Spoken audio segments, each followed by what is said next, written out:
We are the fourth. We are so.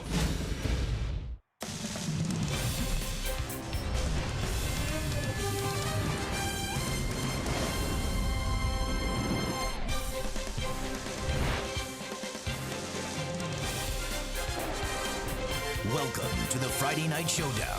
It's the Brewers versus the Braves from SunTrust Park, presented by Kaiser Permanente. Oh, baby, it's great to be back home in Atlanta, and the Braves owe some payback to the Milwaukee Brewers, who took 3 out of 4 up at Miller Park. It's the Braves and the Brew Crew. A big weekend series for a couple of playoff hopefuls here in Atlanta tonight. Hi again, friends, with Tom Glavine, Chip Carey. Welcome to the ballpark. Joe Simpson's got the night off. He'll be back on Sunday. Tommy, what a way to start Alumni Weekend.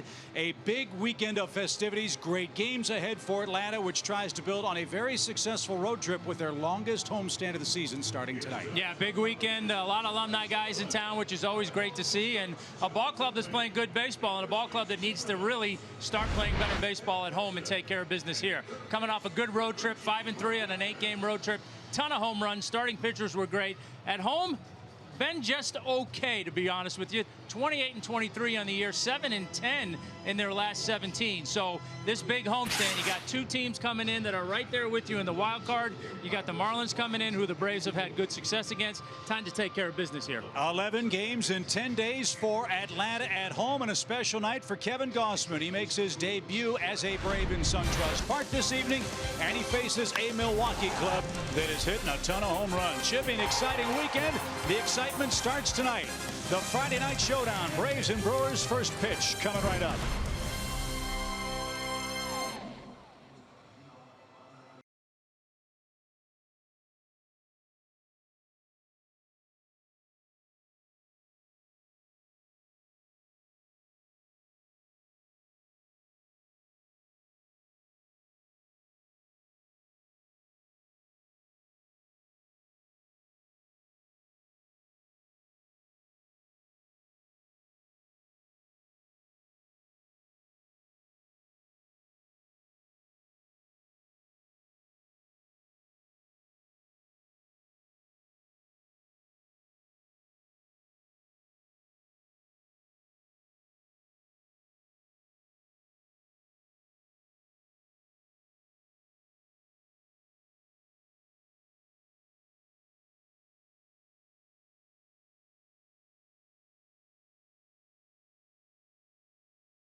SunTrust Park, 11 games in 10 days. First on the docket, the Milwaukee Brewers, who at the moment are 2.5 games behind the Chicago Cubs, second place in the National League Central.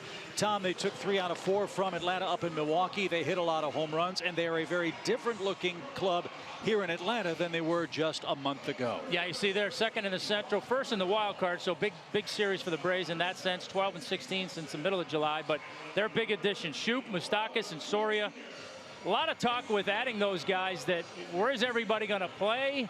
How much is everybody going to play? But it appears as though Craig Counsell's done a nice job of moving guys around and getting everybody enough at bats. Well, the Brewers 30-28 on the road, 17-10 against the East, only 4-5 on the road against the East. So perhaps that will help Atlanta's cause here in game one. One of the men they tried to acquire is the man that Atlanta eventually got. The Brewers were in on just about every available starting pitcher, including Kevin Gausman, who makes his home debut as a Brave tonight. Yeah, you see his season-long numbers: 22 starts, 5-9 record, 4.47 ERA. But a guy that's a veteran guy. He's going to go out there, he's going to battle, he's going to compete, and he's going to give you a chance to win. His 4 keys to success for tonight: butterflies in formation. He was admittedly nervous his first start as a Brave in New York. So first start here at SunTrust Park, I'm sure he's going to be dealing with a lot of the same emotions. Just have those butterflies flying in formation, you'll be fine. And you can't steal first. This Brewers ball club, even with the addition of the guys that are a little bit more of a boppers, still like to run a lot. So don't walk anybody. Don't give these guys any more opportunities than you need to have to control that run game. Yeah, because they hit a ton of home runs. Yes. They hit a lot of them. 151 homers this year for Craig Counsell's ball club, which lines up this way. Christian Yelich leads off. He's only hitting .400 over the last month. Kane, Moustakas, Aguilar at first base. Shaw's moved from third to second with the acquisition of Moustakas. Jonathan Scope is the shortstop. He hasn't swung the bat well as a National League player yet. Eric Thames in right, Manny Pena the catcher, and Freddie Peralta will pitch in bat ninth, and he threw a great game against the Braves up in Milwaukee last month. So off we go. It's Christian Yelich, second in the league in hitting at .319. Gausman has never faced the Brewers. We'll see how he fares here at SunTrust Park tonight. And his first offering is on the way, and Yelich scalds it high in the air toward left. And Acuna drifts back to the edge of the track. One pitch and one out. Yeah, like that. Attacking the zone. Very comfortable, 84 degrees. At SunTrust, a very slight, almost non-existent breeze as the Brewers and Braves meet for game one. Here's Lorenzo Cain. Cain was out for a while with a groin problem. He spent 12 games on the disabled list. He was just coming back from injury when the Braves were up in Milwaukee. And Cain played in the last game and scored a couple of runs. That was a 10-3 Brewers victory over Sean Newcomb. And Gausman delivers a strike. Yeah, he another one of those dual threat guys. A lot of home runs, a lot of stolen bases. There's a lot of things to help you win a game. 8 homers, 30 RBIs for Lorenzo. And that just missed, says John Tumpane. He's the home plate umpire tonight.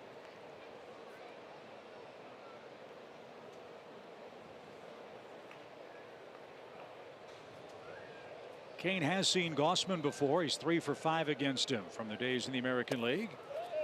And that missed low and away, ball 2. Last outing for Kevin. Gave up 3 runs, 5 innings, 6 hits against the New York Mets. Walked 2, struck out 2. With his pitches tonight against Milwaukee, there are only 4 other big league teams that Gausman has not faced as an opposing pitcher: Arizona, Colorado, San Diego, and of course the Orioles, for whom he last pitched.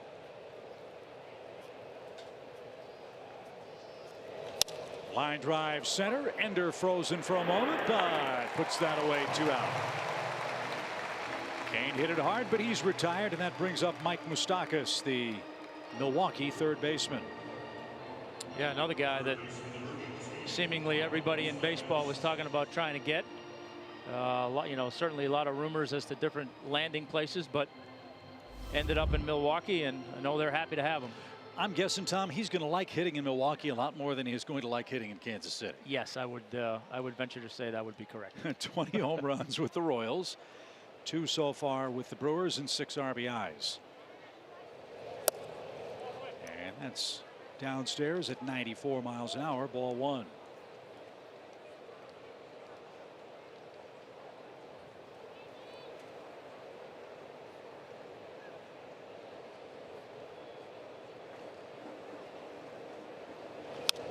And fouled back. It's an even count.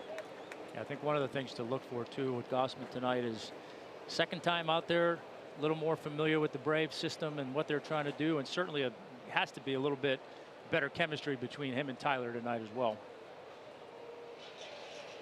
Braves have a shift on for Moustakas. 3 defenders on the right side, and he hits it over the shift and into the right field corner, and it's a fair ball. And then it was called foul.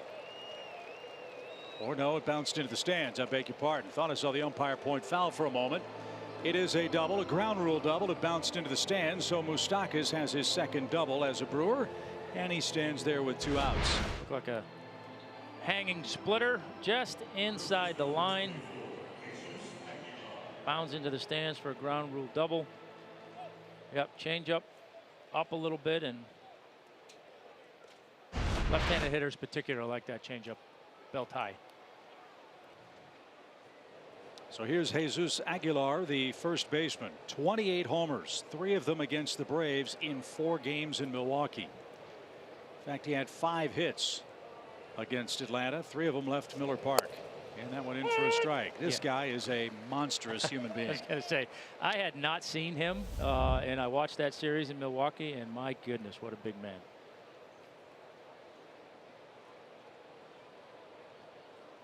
And having a super year for him. Hitting 272.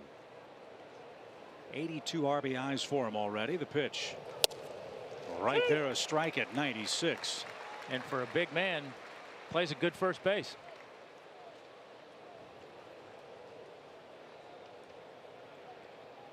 Well, they've had some big guys play first base. Remember Prince Fielder? Yeah. He was an adept defender over there. And now the 0-2. Did he go? He went around. The ball ricochets right back to Flowers, and the throw to first is in time to strike out Aguilar on the peg to first. Moustakas left stranded. Good start for Gossman. Braves are coming up. No score.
Lynn and Larry Jones saw their son get inducted into Cooperstown a couple of weeks ago. Chipper had a great on-field pregame ceremony tonight. They lead us in the first chop, and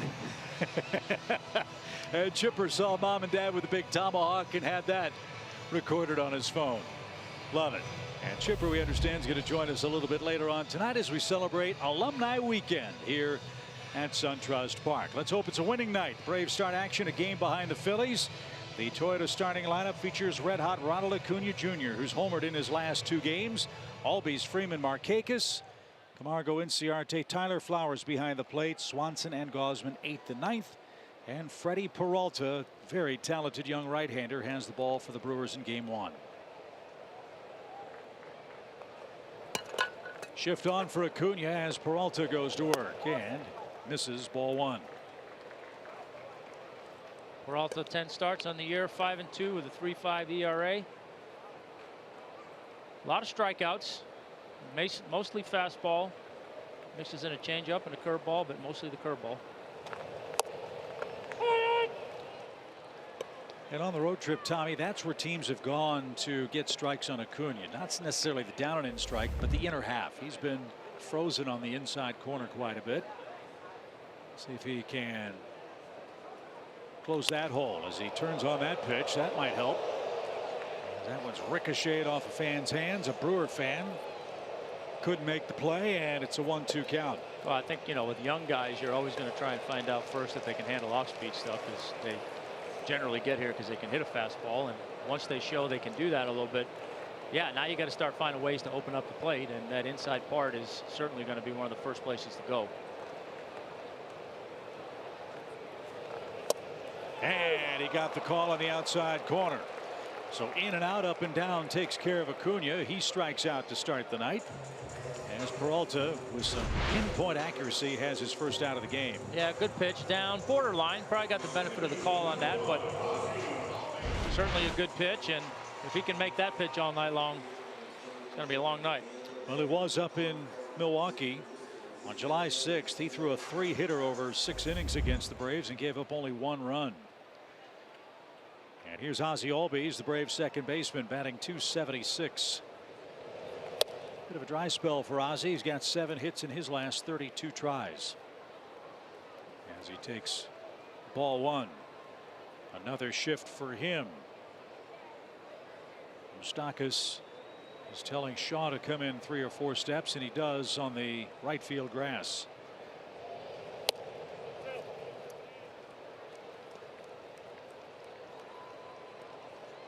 There's the shift. Let's see what Ozzie can do here. An amazing stat. Albies has not walked since July 2nd. Yeah, he probably hadn't seen too many 2-0 counts lately. And it's ball 3. Yeah, not only has he not walked, but as we were talking about, he swings at that first pitch almost 50% of the time. So he's not letting pitchers get too deep in the at bat with him. So Peralta ready with his 3-0 pitch.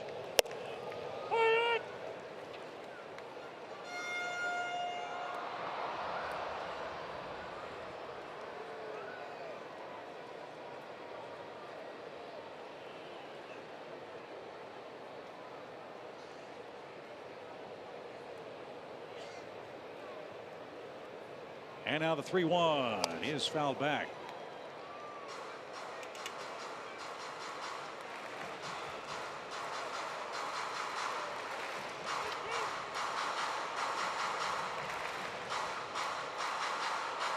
So Peralta's battled back to make it 3-2.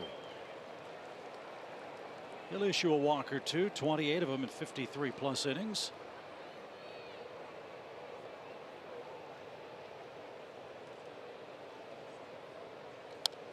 And that one's spoiled back to the screen. It's got to be one or the other. Like I said, he doesn't give up a lot of hits. So if you're not gonna, if you're gonna walk guys, better not give up hits along with it. Peralta, a former Mariner. Seattle had to have Adam Lind. Peralta was one of the pieces that went to Milwaukee, and the pitch is up and in. And there is the first walk for Albies in over a month.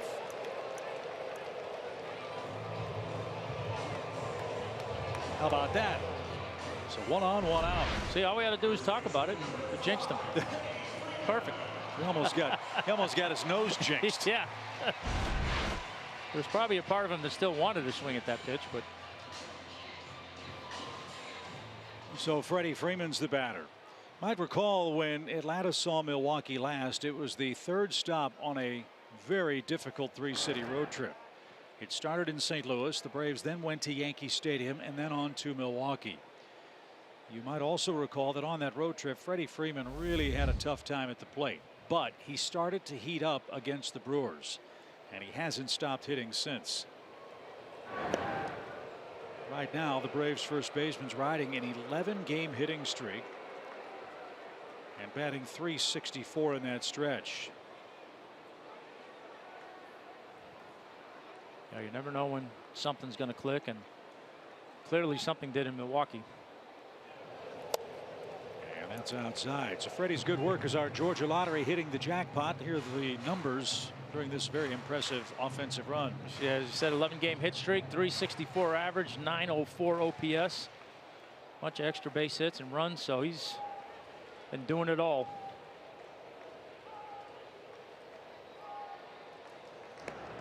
Milwaukee paying close attention to Albies. He's stolen 11 bases. Manny Piña's the catcher. He's done a good job of throwing out would-be base stealers. So high risk, high reward opportunity if you decide to run against this Brewers battery.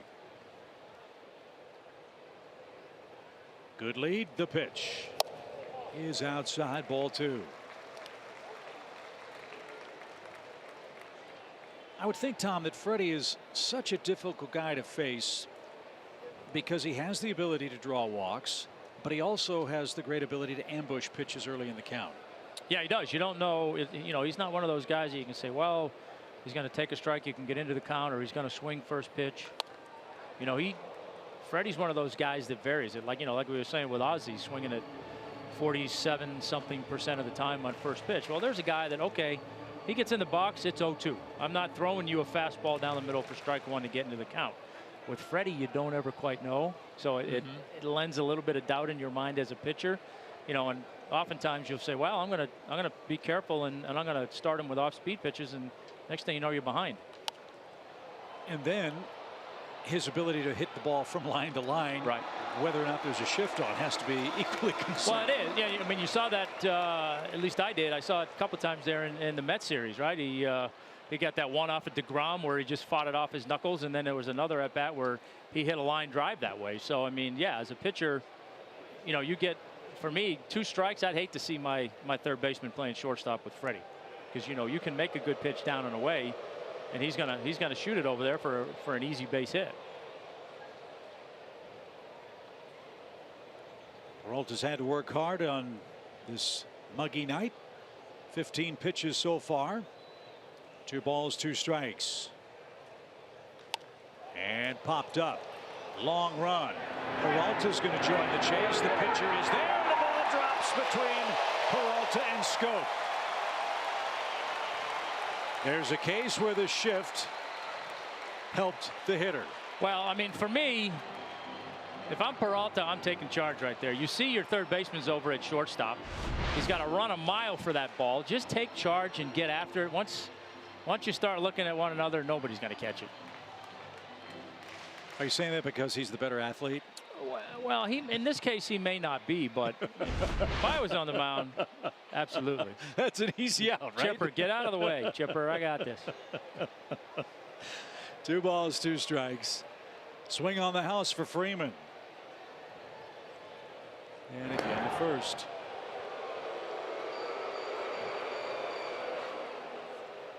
Well, if I'm Freddie, I'm hoping he's spending a little bit too much energy and thought on that runner at first base and makes a bad pitch.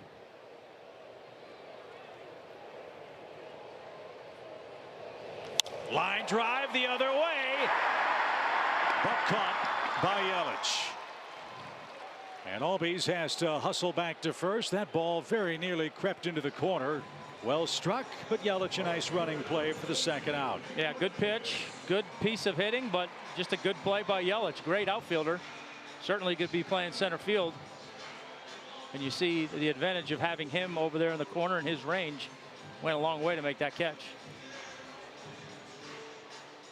So Nick Markakis is the batter. Nick leads the National League in hitting at .323. He's got a 5-game hit streak working. 11 hits in that stretch.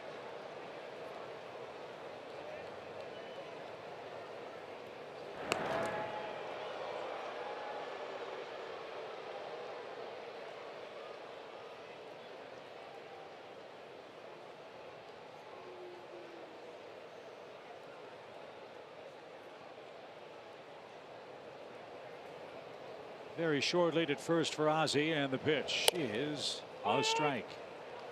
Boy, Peralta's really slowed the pace of this game. Acuna struck out to start the night. Albies walked on a 3-2 count. Freeman Lines out to left.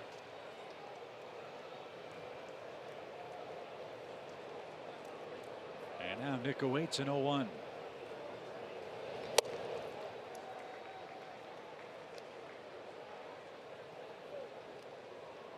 The top 3 hitters in the National League are all in this game. You say, got some boys in this series that can hit.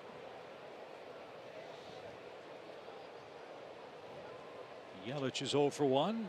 Freeman's 0 for 1. Markakis in his first at bat. Runner goes. Pitch a breaking ball. The throw to second is not in time. Head first slide. Ozzie steals his 12th base. And now he's in scoring position with 2 outs. Pena with a good throw. But Ozzie outran the ball. Yeah, it's a good throw. Got a good pitch to run on a breaking ball. Got a good jump. Good throw, just a tad late.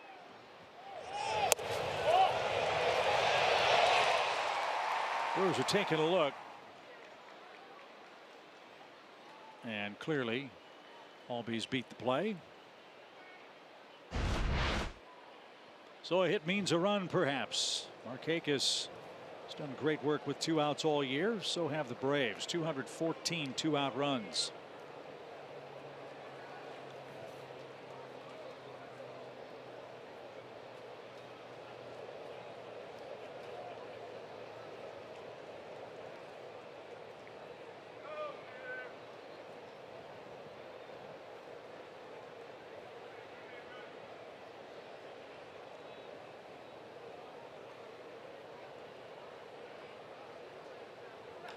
Fly ball headed for the gap. Yelich on the run. Not going to get there. Nick comes through again. A 2-out double plates Albies. It's 1-0 in the first. He is unbelievable. Well, like you said, 346 average with 2 outs. And he added to it, did it again. A fastball up in the zone a little bit. They were trying to work him away. Went back out there, belt high, and Nick didn't miss it. That's what makes him so dangerous. Just gap to gap, line drives. Fun to watch. 143 hits for Markakis. 34 doubles, 71 RBIs, and more importantly, Atlanta strikes first. Here's Camargo.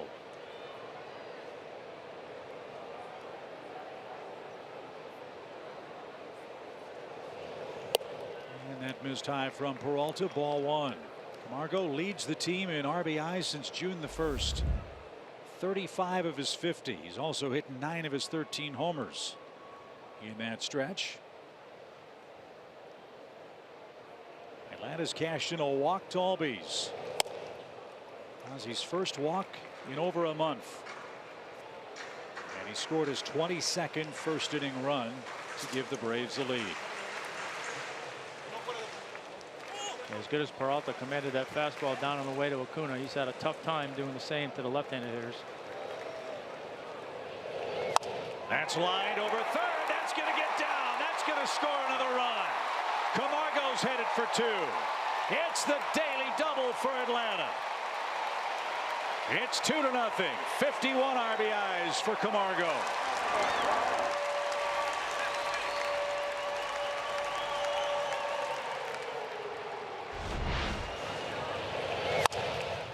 Fastball down over the middle of the plate. Johan got just enough of it. Kind of squibbed it over the third baseman's head. Not hard hit, but a double nonetheless. And Peralta was kind of wandering around the center of the diamond. That could have cost him an extra base. Yeah, he had nobody covering third base there for a minute, and finally somebody saw it and got over there and didn't let Johan take the extra base. Well, Tommy, how about the Braves doing exactly what you'd hope they do in the first game of this homestand? Yep, come in, take charge, set the tone, and do what they've done so well all year long. 2-out lightning. So now it's Ender's turn. Ender at 250 on the year. Hitting over 300 since the All-Star break. 302 to be exact.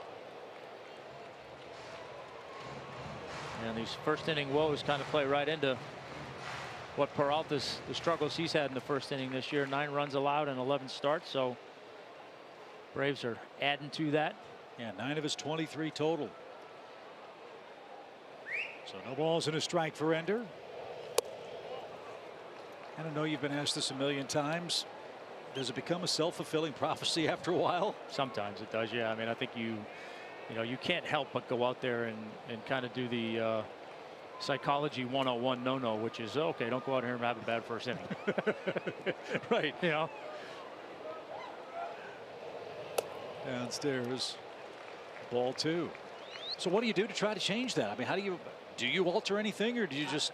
I mean, I did at times. I mean, I tried warming up later, tried warming up earlier. You know, first I tried to change my routine, and when that didn't seemingly work, I think you just finally get to the point, for at least I did anyway, where I just had it. I was tired of it. It's like, all right, if I'm going to give up runs in the first inning, be aggressive about it. Line drive, that's into left field, a base hit. Here comes Johan. It's 3-0 Atlanta. This is awesome.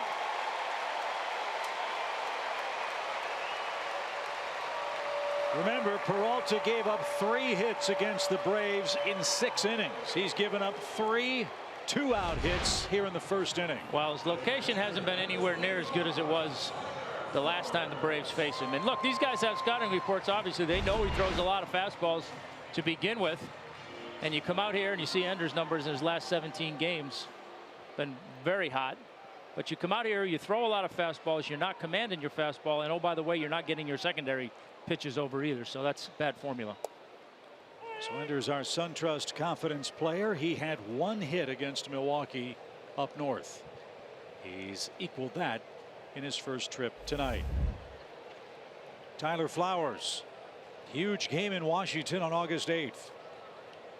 3 for 4, including a 448-foot homer. Yeah, that ball was hit a long way.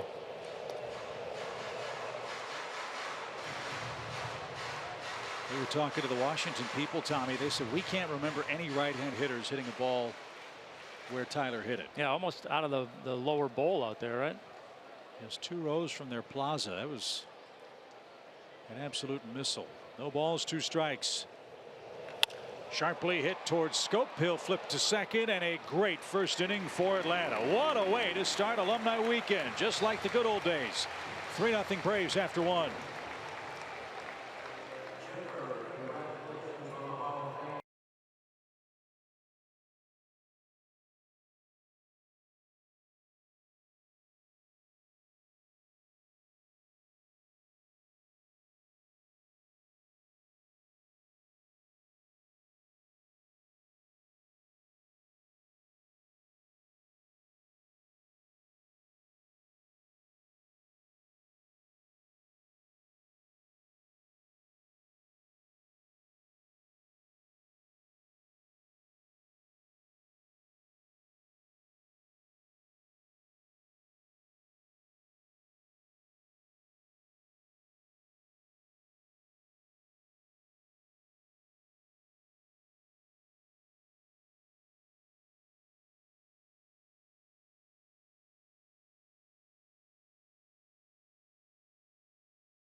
As we also begin Alumni Weekend, and our first alumnus has graciously joined us. Everybody remembers hometown hero Kelly Johnson. Welcome back, man.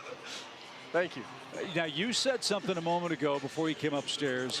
You look to be in peak playing condition. You said you've just come off the field. Remind the fans exactly what you've been up to these last few days. Well, I just spent a week in Louisville with some old teammates and fellow players. You know, trying to put the cleats back on and relive old glory days. But we had a great time, played 4 games. They did a bunch of stuff for the families, and we had a blast. I mean, it was a lot of fun. you know, going out there and seeing guys after they've been out of the game for a while and just being like, man, I wonder what Johnny Damon's going to look like out here, and how's J.D. Drew going to be after a few years sitting, you know. So, you know, as funny as these guys, it all came back pretty quick. The most important question I can ask you is, how are the hamstrings? Well, Anybody blow out? I may or may not have been the first one into the ice tunnel. It was rough, yeah, but you try to power through. You only got to do it for a week, and I think I handled it all right. Travis Shaw is the batter for Milwaukee, and skies at foul. Well, this is a big weekend for the Braves. What are your thoughts of your time, not just the first time, but multiple times being a member of the Atlanta Braves, and what's it like to come back and be a part of this celebration? It's been a lot of fun. You know, the Braves have always been the organization that'll wrap your arms around you if you're one of theirs, and being drafted and making, you know, my debut in the big leagues with the Braves. You know, it's just feels like home, and that's why, you know, I put my roots down here, and this is home, and it's great seeing everybody, and they've done such a good job, you know, with how they treat us, and the fans have been awesome, you know, coming out. It's been great. What are you up to these days? Carpooling? Hey, let's try to make me look a little cooler than that, Glab. You know how it is. Come on. It's what we do. I mean, come on. Oh, you know. Gosh. Yeah, you know, it's daddy daycare, carpooling, and, you know, finding this. How you gonna entertain some kids? You know, they wake up every day, Dad. Yeah. Make me a bicycle. Well, it's funny you mention that. One of the great moments in Braves history was Father's Day, when which child was it? That was Cole. Cole ran out of the dugout. They had the kids were going to go stand at the positions and get a ball signed, and little Cole couldn't have been taller than 2 feet. Comes running out of the dugout as Jonathan Scope has a base hit. It took him about 10 minutes, bless his heart, to get from the dugout to third base, and there you were with a big hug on Father's Day. I mean, that had to be one of your Braves highlights. It was really cool. You know, we had a day game. We got his little league team on the field. Hit a home run in that game. That's right. You know, we got to hug and ended up on SportsCenter. Got that memory for the rest of our lives, and you know, that was a lot of fun. I had, you know, my little guy Grant got a little interview time too. So Birdie, Nice. I think, you know, is a good time, and always fun to have those memories. You know, you play. It's always nice when you got the kids that are old enough to be a part of it, and you know, I'm happy that, you know, my last, you know, several years I could bring them. I could be with teams that would embrace that. You were here, part of the Baby Braves. There have been some comparisons of that 05 club with this 2018 team because of the youth of Albies and Ronald Acuna Jr., to be specific. As a young player in 05, what were your thoughts when you finally got to the big league club and walked into that clubhouse with so many established veteran players? Well, every time I got a chance to come to the clubhouse for, you know, minor league award or for just whatever it was, and get to see, you know, Glab and Smoltz and these guys, your eyes are just huge. You know, I'm a fan, so you know, these are the guys I grew up watching. So when you walk into this clubhouse and these guys are our teammates now, and you know, it made it a lot easier being on that team because you had so many young guys that I grew up playing with that were already there. So we had a blast to kind of do it together and grow up in that year and have that season together and grow up in the big leagues and do it like that. And now that Tom's sitting here, do you want to complain about how bad he hazed you as a rookie? Hey, he was getting me out is the problem. He was still in New York, and, you know, so. It was so much fun to face him and all the, you know, when you're young, I mean, for me, that was what the coolest thing was, is digging in and seeing who's up there, and you're like, wow, you know, you've seen these guys and for so long, you know, you were fans, so that's a fun part of being a young player. This is Manny Pena, the 8th place hitter, and takes a strike. And of course, we're celebrating Chipper Jones this month. You got to hang out with Chipper Jones. He's in the Hall of Fame. What did playing with and being around Chipper Jones mean to you? You know, seeing a guy that with so much confidence, studied the game, knew how to plan. I think that was the first time, you know, being able to be in the big leagues with a guy with a routine, a plan, you know, and came in and just put it into action and say, hey, you got to know what these guys are going to try to do to you, and help you out with that along the way, and kind of give you an idea on how to prepare yourself in the future. You know, it was nothing like it. I mean, you get to watch the best. I mean, all these guys, they've been in the Hall of Fame one year after the next. We've had Braves going in and got a chance to play with all of them. And, you know, it's just so cool, and learned so much from all of them. You know, how to be a professional, how to work.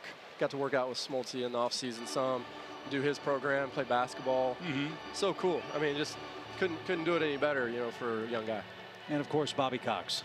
Yeah. Well, telling the story again, you know, we were comparing, Klesko and I were comparing the starts to our careers. I think he told me it was an 0 for 14. I was like, I might have you. He's like, no way. I'm like, yeah, it was 0 for 17 and ended up into a 1 for 32.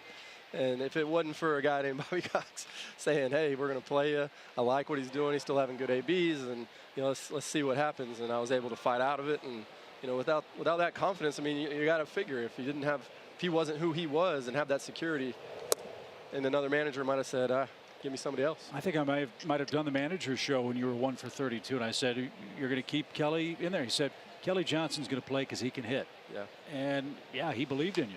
Yeah, special. I mean, it's what we what you want as a ball player for a manager and your staff and the organization. Can't ask for anything more. This is Freddie Peralta with 2 on and 2 out, and he's going to bounce one towards second. Ozzy's got it. Kelly, it's great to see you. Give our love to Lauren and the kids. Always great to have you here at SunTrust Park. Good to see you, bud. One of the greats, Kelly Johnson, with us on Alumni Weekend here in Atlanta. Braves lead at 3-0 after 1.5.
Looking dapper on his night, pregame ceremony, great heartfelt speech, and the Hall of Fame plaque right behind. The boys are here. I mean, you talk about coming full circle. What a way to start the weekend. Here he is. Yeah, that was pretty cool right there. I mean, just having the boys down there was pretty awesome. And I wish Taylor could have been here, but she's been through enough this week. We're gonna let her slide on this one. Yeah, so hopefully she's watching on TV in her hospital room. But pretty cool getting mom and dad up there doing the chop. That was hilarious. We had a shot of you. What were you laughing at? Well, it was one of those opportunities for me to turn my phone on and film them. You know, I mean, they've been doing it to me for so long, and that was my opportunity. And trust me, Mom looked like she was really uncomfortable up there. Dad, you know, he's in his element. Well, your dad made her hold a big, heavy tomahawk. Your dad should have been doing that. Trust me, she's stronger than Dad. I can promise you that. Well, there'll be a discussion around the dinner table about that particular comment after the game tonight. Probably so. Congratulations on baby Cooper. Thank you. I can't imagine how much y'all went through trying to make sure that he cooperated. And as fate would have it, 10 days late for number 10. 10 days late. How does that happen? That's all on Coop, man. I mean, he's, you know, I was worried to death up in Cooperstown. You know, I mean, you know. Oh, I mean, that speech is you know, the 40, 50,000 people out in front of you don't bother you. It's the 60 people sitting behind you. Really? You know, because they're always like, you know, and I know he was doing the same thing. He was like, hey, man, it's hot out here. We got 5 more of these after I'm done. Let's speed it up, you know? And, yeah, so it was off the hook. I'm still reeling from it. I was going to ask you, it had to be everything you thought it would be and more? 100%. I mean, just the interaction with the Hall of Famers and their families, and you know, I know the first year is always the worst. Yeah. You know, as you said, you know, as the years go on, and obviously next year being able to enjoy some of the golf and not having to worry about, you know, all the press, you know, hounding you for everything. It'll be a lot more relaxed. So I'm looking forward to sitting back and enjoying it, you know, next summer. I assume you signed your first baseball with the HOF. What was that like the first time that ballpoint pen touched the horsehide? You put Chipper Jones HOF 18. When I got the call, the first 2 balls that I signed were to my parents. I mean, Really? I figured it'd only be fitting that, you know, the first balls that I signed with HOF on it go to them. I mean, they're the people directly, you know, most responsible for, you know, it happening. So it might as well, you know, the first one might as well be to them. And no waterworks. Did you get close? I didn't look at them. You can't. Yeah, you can't. No. Yeah, it was like I saw him, you know, in the front row when I was sitting up there, and I was like, man, if I look at him and you know, really get all heartfelt, then I'm gonna start balling. I'm gonna be up here for an hour, and you guys are gonna hate me even more, you know. So I was like, hey, just pick a spot out there in center field. Whenever you look up, you know, pick out that spot. I had a spot picked over here in left field that I would look out and watch, and I did actually make eye contact with Taylor at one point when I was talking to her, and I started to get a little choked up, and then I had to look away. And you had a great contingent of Braves fans in Cooperstown. You mentioned Unreal. that today. Yeah. The parade, and what were there, 50, 70,000 people there? You got to ride through the parade. I mean, there were, and I don't know how it was when you guys were there, but I mean, it felt like half the people that were there. So we're talking, you know, 50, 55,000 people, 53,000 people, I think, what they were saying. It felt like half of them were wearing Braves uniforms and being vocal, and the parade was what really got me. I think at one point in my speech I mentioned something about Braves country, you know, right there at the end, and it seemed like the roof came off the place. So it was, you know, it was really cool, and I'm so appreciative that so many Braves fans took the time to come up to upstate New York and share that moment with us. So when you finally got the opportunity to go back to the hall Monday morning and saw your plaque on the wall, how'd that feel? Yeah, it was. It's one of those, you know, Yeah. not in the throat, you know, not in the stomach kind of moments. I'm literally too. How about that at bat, by the way? Nice walk right That's an there. American League pitcher, dude.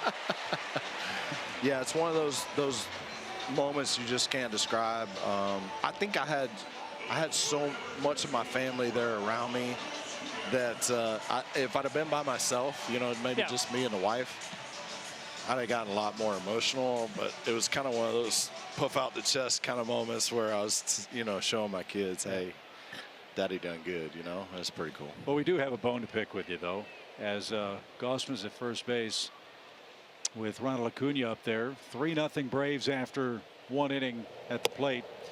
Gretchen Caney, our producer, was up there and found a piece of PVC pipe and a tennis ball. And if you go to @Fox Sports Braves, you can see this exclusive content. Your dad was pitching to you with a PVC pipe, and it was like me hitting Tom. You had no chance. Yeah, that's why I retired. Yeah, But it was. I mean, come on, man. He lobs one in there, throws it like right at my left shoulder, and lobs one in there.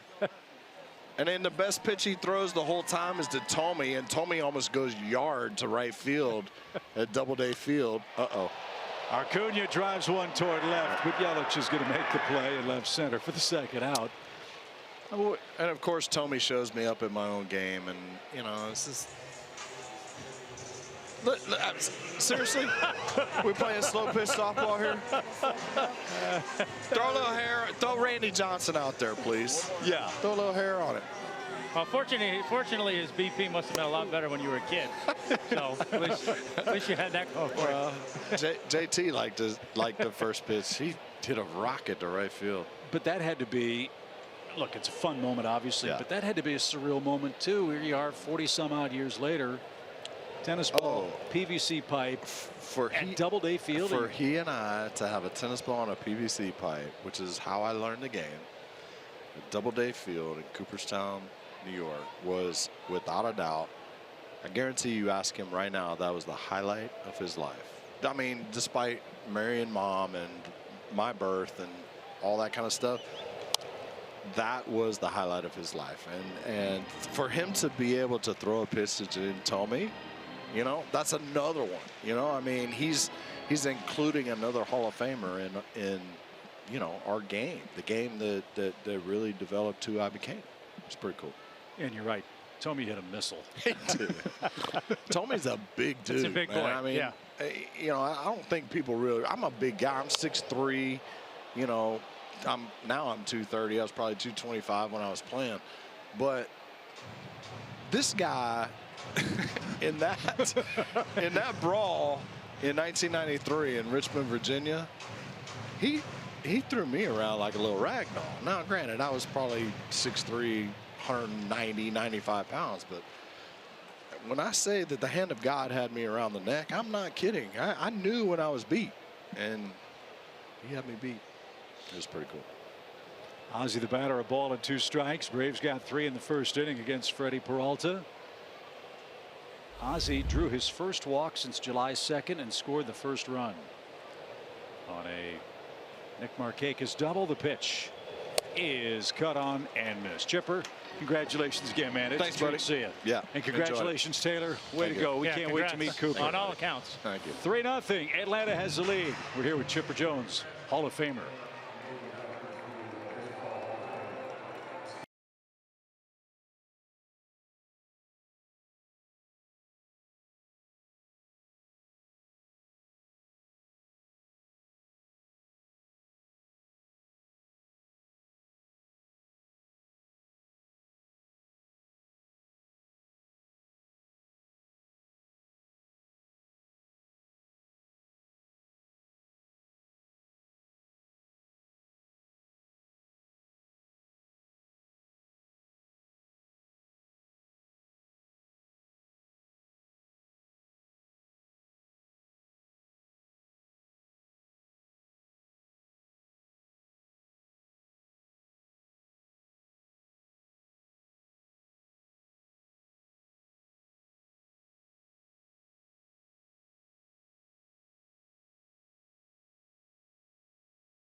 Games are coming to FS1 tomorrow. First, the Cubs host the Nationals. Then Ryan Braun and the Brewers face off with Freddie and our Atlanta Braves. It all starts at 3 Eastern on FS1, or stream it live on the Fox Sports app. We finally got the star of the night in the booth with us.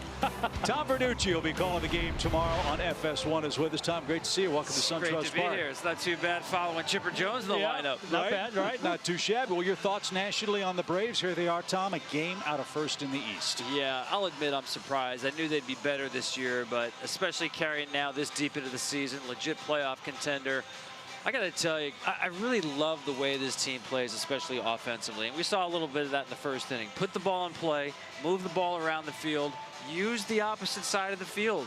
It's to me, one of the best two-strike hitting teams, situational hitting teams, and we don't have enough of that in the game today. So I enjoy watching them play. You are preaching to the choir, pal. I love it. It's been a lot of fun to watch. No, it was interesting to me. I felt like after Kansas City won the World Series, doing exactly what you just said, you would have thought more teams would have said, well, let's rethink this hit the ball out of the ballpark and strikeouts don't matter, but it doesn't seem to have caught on.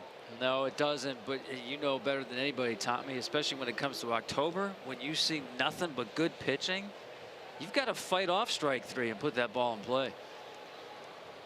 Well, Kevin Gausman making his home debut for the Braves. He is through 2 scoreless innings. He worked a walk himself at the plate in Atlanta's second. Christian Yelich leads off, the second best hitter in the league at .319 on the year. How about the Brewers? Drastic improvement from year to year to year. Here they are knocking on the door of a Central Division title, trying to chase down the Cubs. Yeah, I think they're at a critical point too. When you think about really maybe 2 of their worst losses of the year came in that series against San Diego. Tough road trip for them with Chicago coming up here, St. Louis, nothing but contenders on the schedule in the next week and a half. So to me, it's a crisis point, if you will, for Milwaukee. And it's not any easier playing here against the Braves. Pretty amazing too that first the 0-2 pitch. Here are the Brewers, 66 wins. Looking back at their lineup last year, their number 1, their number 2, and their number 3 hitters are all new to their ball club. I got to tell you, I'm still scratching my head about what they did at the trade deadline. And you look at the infield, they're running out there today with Shaw at second base and Moustakas at third, Scope at short, Aguilar. I mean, it looks like the Packers defensive front with the size they have. I don't know about range, but you know, if the bench is clear, they're in good shape. Yeah. Well, they seemingly were in on a number of pitchers, Gausman included, but for whatever reason, either didn't want to part with prospects or didn't have, you know, the right pieces to make it work. But yeah, I mean, I think most people would have looked at them and thought, yeah, they need a little bit of help pitching wise.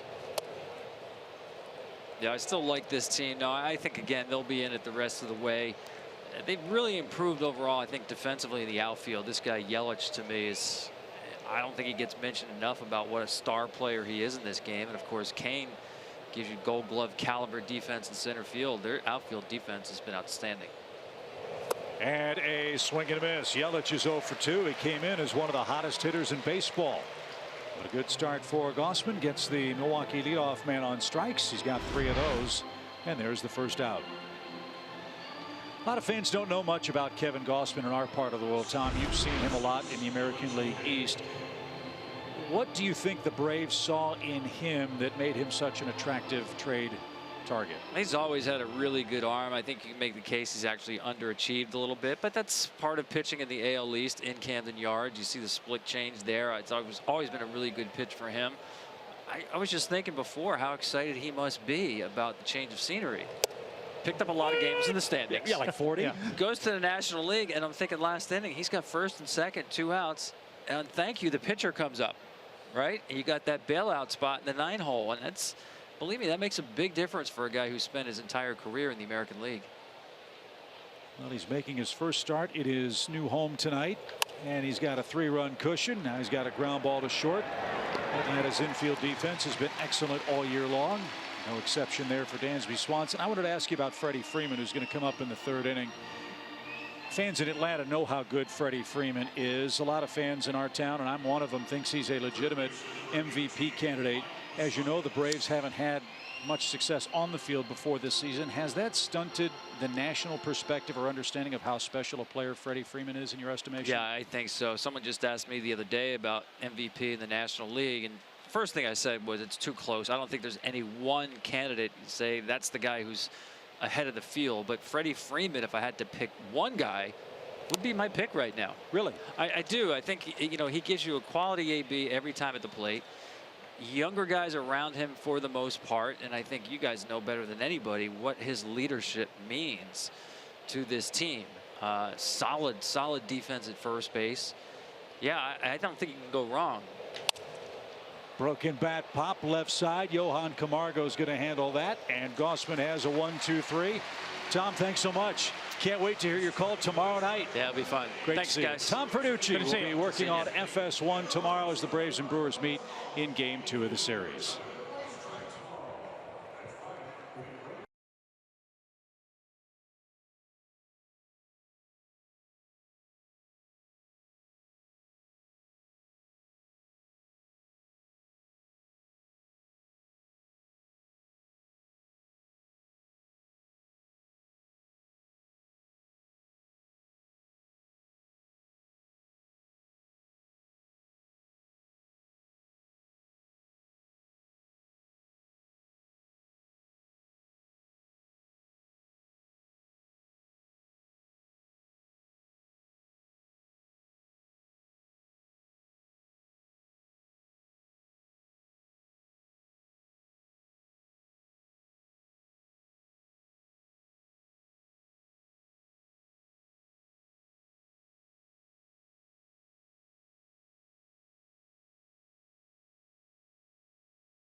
Freddie Freeman leads off the third inning for Atlanta. The Braves got 3 in the first. Boy, what a great night. We are having a revolving door of Braves legends that want to come spend time with Tom Glavine tonight. Can you blame him? They're only human. As the first one to Freddie is launched out of play.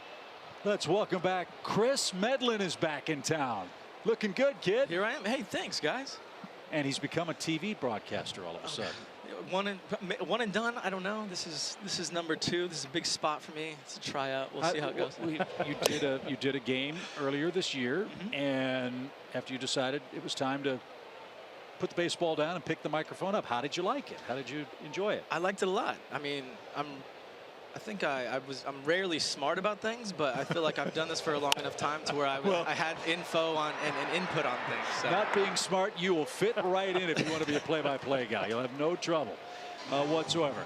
How you feeling? Was it tough finally saying, okay, it's time to go home? Was that a difficult decision? I think once the thought started creeping in my mind this year, it was a little tough, but it took me about a month. I mean, I got called up for one start with Arizona, got to face the Astros, got my butt kicked, and then got sent down. So it's like, you know, I was just sitting there like, man, do I really want to keep going down? And once you get time up here, it's like down there is just a different place. So, you know, it just became tough for me to pick up the ball and do it every 5 days. I mean, it just, when you've gone through the injuries and stuff, it almost becomes like this glitch that's in your arm. You go to try to make pitches that you used to make, and it's just like it's not there like it used to be. Well, in your Braves career, you had a stretch where there were no glitches, where everything came out of your hand in great shape. I think the Braves won 22 straight starts that you pitched. I don't know if you knew that or not. You had that unbelievable run for Atlanta. What was it like being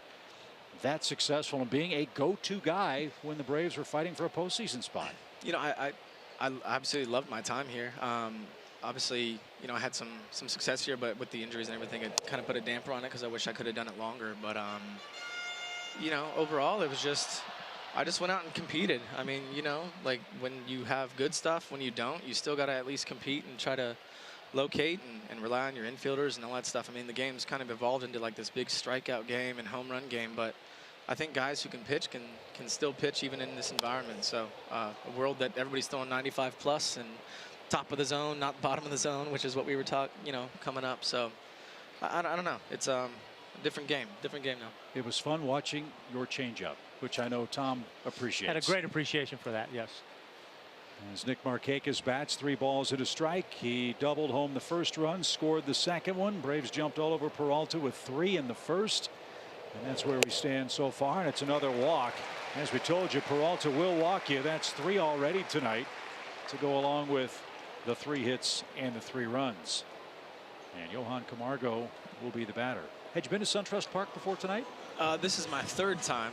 The first time I came was with the kids, and Tanner Rourke left us tickets. He lives in Atlanta and kind of became friends. His wife's friends with mine, and left us tickets, and we sat down for maybe 3 pitches, and otherwise I was sweating my butt off, hanging out in the kids zone, that zip line that's out there. Yeah. So I mean, I was drenched in sweat, and it wasn't very enjoyable for me. But it was just, I mean, playing at Turner Field, I loved Turner Field. I just think it lacks, you know, the. That's off the wall. Camargo's headed for second.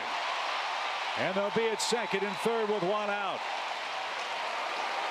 A little closer in right center here than Turner Field, but that big high wall just saved Peralta. Yeah, big time trouble. That's an out at Turner Field.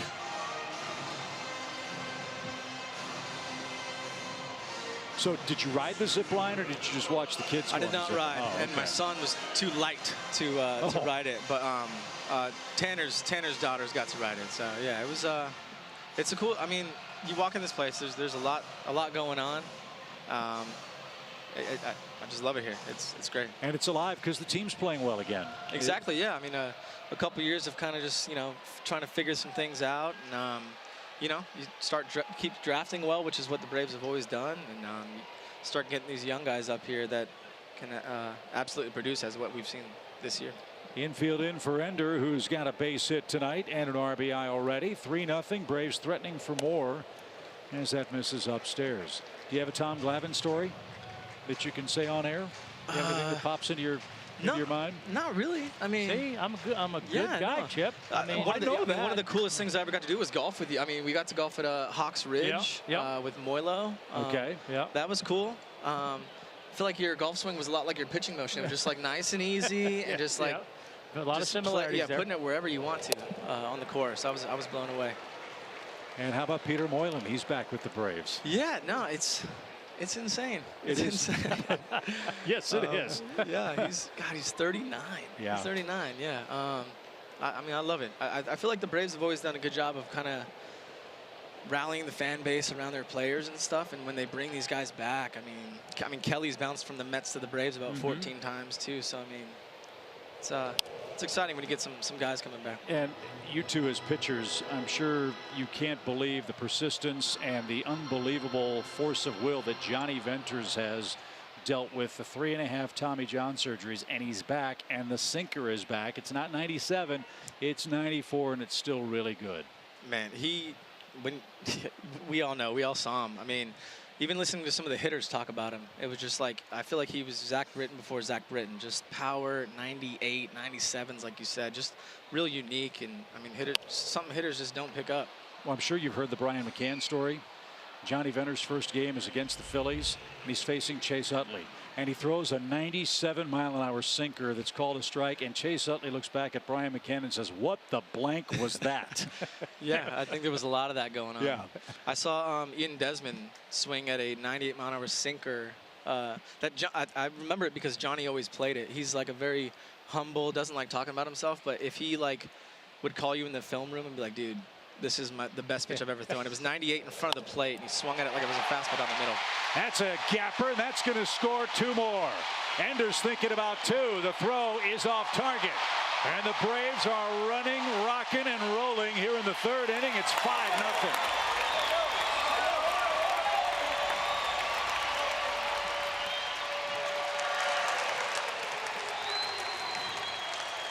Right now, guys, this is a Braves offensive buzzsaw.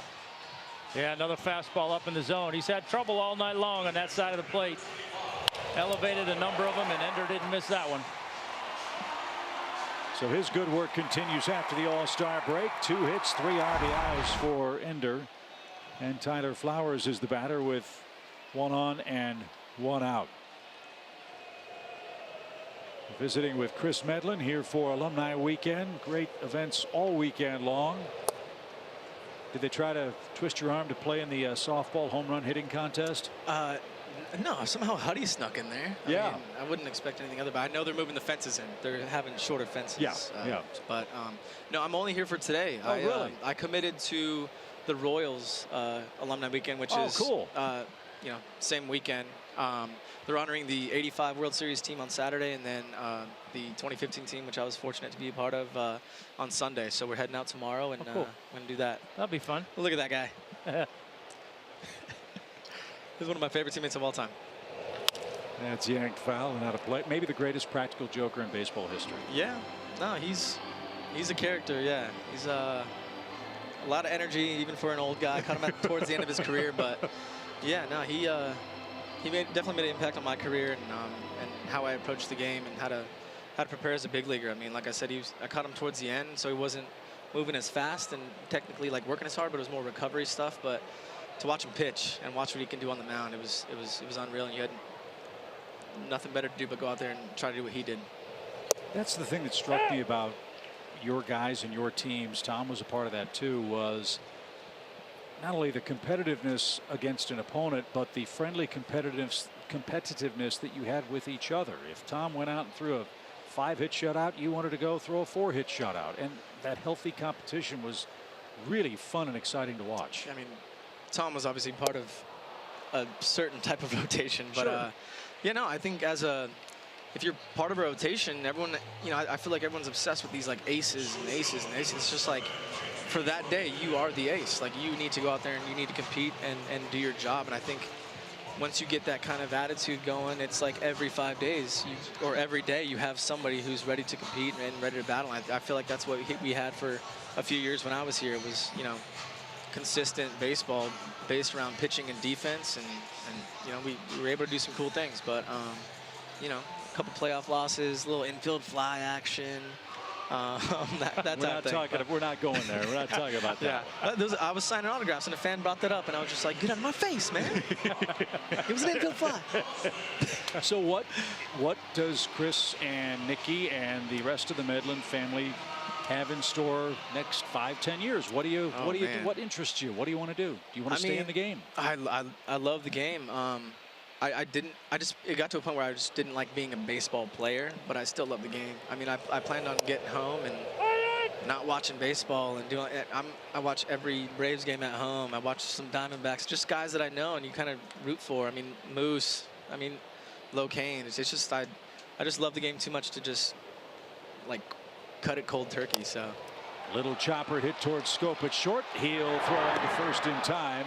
And that retires the side. Chris, it's so great to see you. Thanks, guys. Our so best much. to you. One of the great Braves of all time. man. A terrific kid. Chris Medlin with us on Alumni Weekend. 5-0 Atlanta as we head to the fourth.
For our Synovus Greatness Made Here feature, and our colleague Jeff Francoeur was here at SunTrust Park yesterday for the Children's Healthcare of Atlanta Home Run Derby. Jeff was the batting practice pitcher. And Tom, if anybody knows about giving up home runs as a pitcher, it would be Jeff Francoeur, who had a great time here at SunTrust Park. Look at those beaming smiles. And Jeff Francoeur, as only Jeff could say, probably having a little trouble scratching his back today. Is it ever hard for Frenchie to have a good time? No, it's not. No, it's not. So, great job, Jeff. And it looks like everybody had a blast, figuratively and literally, with Jeff on the mound. And tonight, the Braves are having a blast, Tommy. A very busy first 3 innings. Atlanta scored 5 runs off Freddie Peralta. Kevin Gossman has pitched 3 shutout innings with 3 hits and 3 strikeouts. He's looking pretty sharp on his home mound tonight. Yeah, look, nothing will calm your nerves better than getting a 3-run lead early. So great job by the Braves coming out early, aggressively jumping off Peralta in his first inning struggles. And, you know, Gossman's done a great job pitching ahead in the count. Braves added on a little bit, and been a fun game so far. Let's hope he can keep the good times rolling. He set down 4 straight. Jesus Aguilar is coming up. He struck out and was thrown out by Tyler Flowers at first base.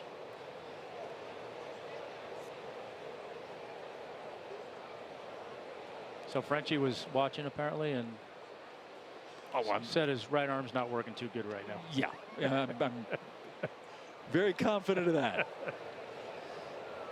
So Aguilar leads off the 4th. Shaw and Scope to follow, and Gossman misses. Ball 1. Braves got some help from the Cubs today. Chicago beat Washington 3-2. The Mets are leading Miami 2-0. Philadelphia is in San Diego later tonight. As this one's launched into center, Ender sprinting near the track, And in front of the bullpen gate, he'll have plenty of room for the first out. Phillies made news today, Tommy, and kind of an interesting deal.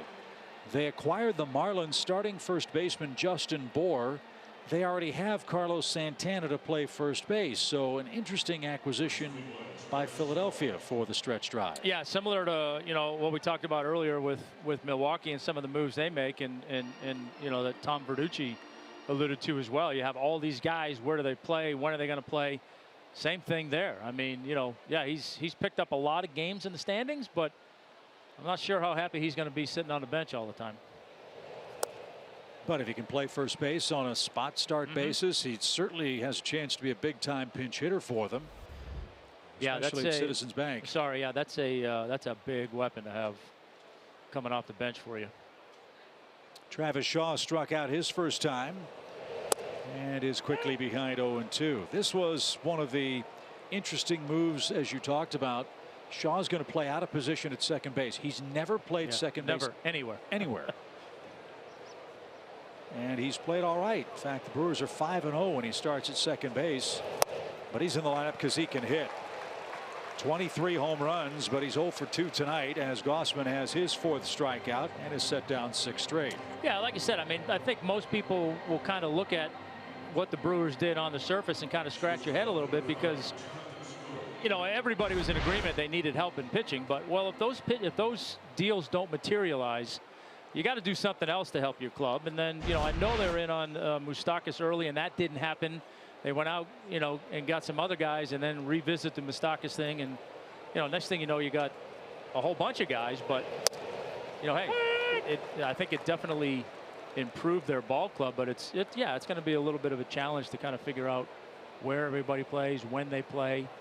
Does their defense suffer at all because of it? Those are all things that will bear themselves out. A pair of former Orioles battling here. It's Gossman and Scope. Who has the advantage here? Scope played behind Gossman every time he pitched. Well, I think the first time you face somebody as a pitcher, you feel like they have a little bit of an advantage because you feel, unlike every other hitter, they know everything about you. But it's still, if you make quality pitches, you're going to be all right. And he has done that in spades tonight. Yeah, but Tom Verducci again we've talked about him not being in the American League, and you have the pitcher come up with runners on base. Simple thing like that fly ball that Ender just caught. That's probably a home run in Camden Yards. Good point. So there's a lot of things in his favor getting out of Baltimore and getting out of that American League East. Well, he has been a strike throwing machine in this game. That was his 43rd pitch. It was his 34th strike. And he is through 4 shutout innings with 5 strikeouts. Top of the order coming up again for Atlanta. Braves 5, Brewers nothing in game 1.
SunTrust Park, everybody. Well, out in the Battery, Chipper Jones got to see the pop-up experience, which is a tribute to him. It's a mini museum out there where he got to see many articles that he was in, a lot of great numbers, signed some things, and I tell you what, big cutouts where you can take your picture with Chipper. He was overwhelmed. There's even part of the bench that was at Turner Field where he said his cleats put a lot of dings and marks in that bench where he set up on the top step trying to pick out pitchers and tips and things that they gave away. So it's an excellent experience, guys. Highly recommend it. Chipper, again, is very loved in Atlanta, but didn't know just how loved he was. Again, great stuff, guys. He's so loved, other people will steal his French fries, Paul. That's how loved he is. As Ronald Acuna leads off. Paul, do you have a favorite Chipper Jones memory off the top of your head? I think for me, just seeing him compete, and I would love the way he would call out what he was going to do to hitters. In other words, wow, that was smoked by Acuna. Wonder how hard that ball came off the bat. Ronald's first hit. The Braves have 6 of them now, and a good start to the inning. I'm sorry, Paul. So he would always look fastball away and he would adjust, and then every now and then if a pitcher fell into a pattern of throwing a first pitch curveball, he would figure it out and he would say, if he throws me that first pitch curveball, I'm going deep. And it would happen, I mean, 80% of the time, and I just thought that was beautiful. And then again, being my teammate, he could tell me ways that I pitched against him in AAA years prior and remember actual pitches and counts, and I was blown away by that. So when I think of Chipper, I think of a great baseball mind with great recall, tremendous competitor who was very, very smart. And I don't know that he got enough credit for that, but it's certainly something when I think of Chipper Jones, I think of a great hitting baseball mind. Great story, Paul. 1 ball, no strikes for Ozzie, and that's called a strike. It's even 1-1. Tom, you got to see Chipper Jones' career from 2 very different perspectives. As a teammate and as an opponent, what was it like the first time you faced him as an opposing pitcher? I couldn't understand what the big deal was. I wore him out. So I mean, really? Yeah. I mean, I don't know what the big deal was, but you know, he, you know, everything. I think everything Paul said. Look, first and foremost, Chipper was a natural. He could hit, period. But he was really good at understanding his swing, understanding what worked for him. Like Paul said, he had tremendous recall on what guys were going to try and do or did try and do against him. But I just thought that he was really good in the batter's box at making what he did well dictate an at bat, and more times than not, he'd beat you. And the game always seemed to come down to Chipper Jones in the 9th inning. The game on the line, you knew you had to get him out. Just like you guys having to face Tony Gwynn in San Diego. The baseball gods just seem to shine on those guys. Yeah. Yeah, and you know, those guys more times than not can handle it. You know, a lot of guys get in those situations and they can't handle it. He obviously could and did. That's off the plate. Ozzie has a full count. Much more patient approach for Albies tonight. And he drew his first walk in the first inning since the 2nd of July. Stole a base and scored the first run. Let's see if the Braves turn Acuna loose after a 105-mile-an-hour single started the inning, and he's chased back standing up.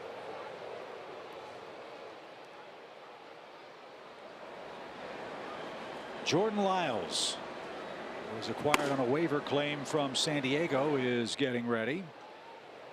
Brewers bullpen has been under duress the last couple of weeks. The pitch is off the plate, ball 4. A single and a walk starts the 4th inning. And Peralta doesn't have the magic that he had against Atlanta up at Miller Park so far. And Craig Counsell is pondering his options.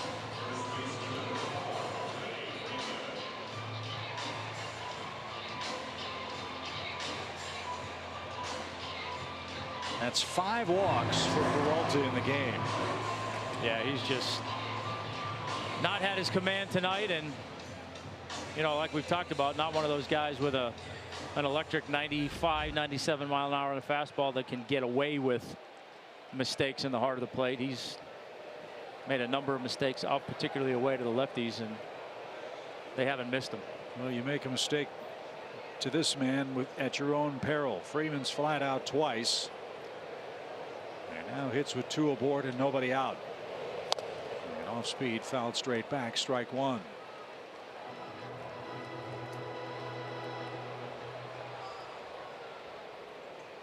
Milwaukee at the moment 2.5 games behind Chicago. The Cardinals are 7 behind and in third place. Keep an eye on the Cardinals. They're heating up. As this one's smoked right up the middle against the shift. Here comes Acuna around to score. Ozzie will go first to third. Freeman with a 12-game hitting streak. And the Braves continue to punish Peralta. It's 6-0.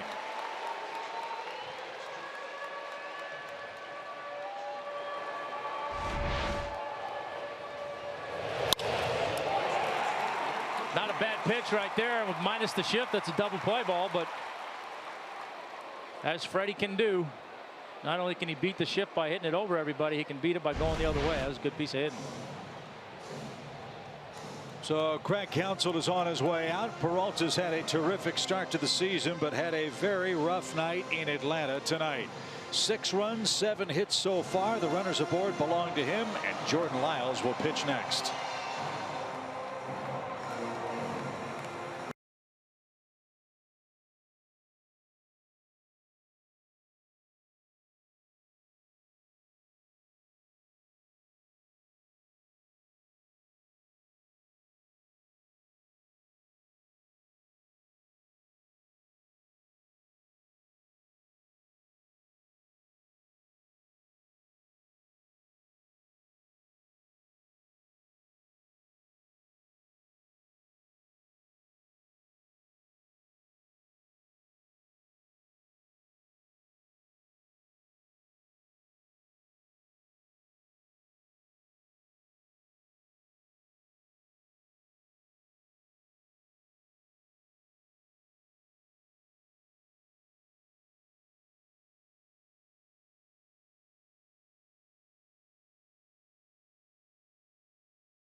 Did not stop for him. In fact, they've continued into the 4th inning, and he's been taken down after 3+ frames of 7 hits, 6-run ball. Atlanta has runners first and third, still nobody out, and Jordan Lyles, who was claimed by Milwaukee off waivers from San Diego, is on to pitch. 24 games, 2-4 this season with San Diego.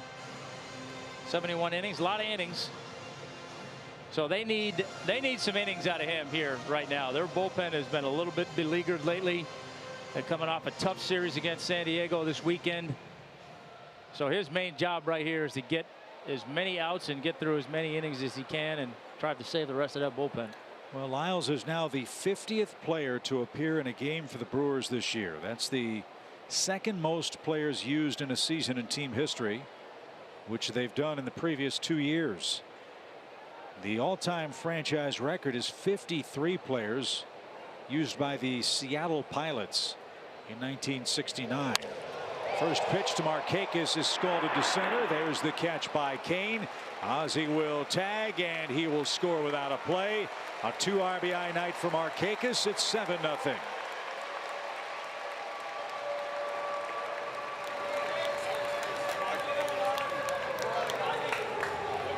Another professional at bat by Nick. Look for a pitch in that situation. You can drive into the outfield at a minimum, move that run in from third base, and did just that.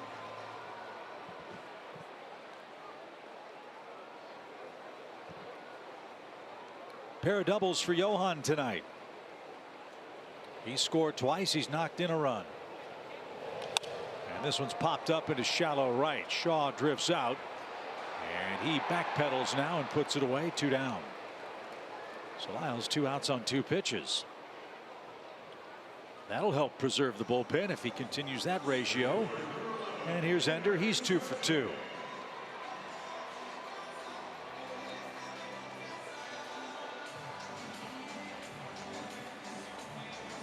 Ender's up to 45 RBIs now.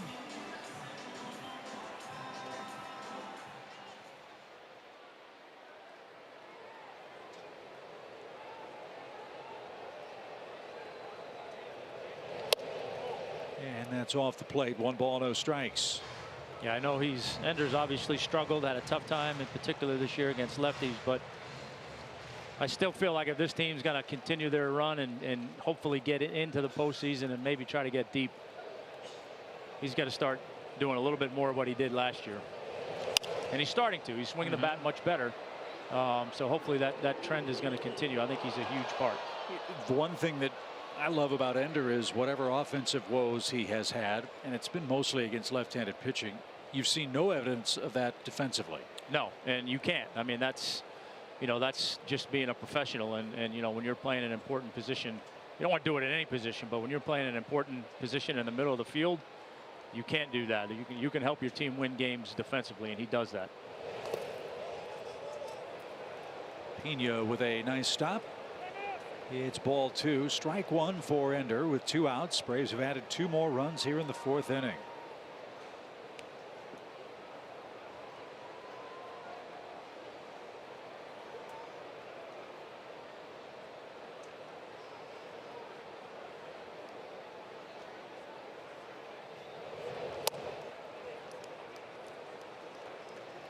Now it's 3-1.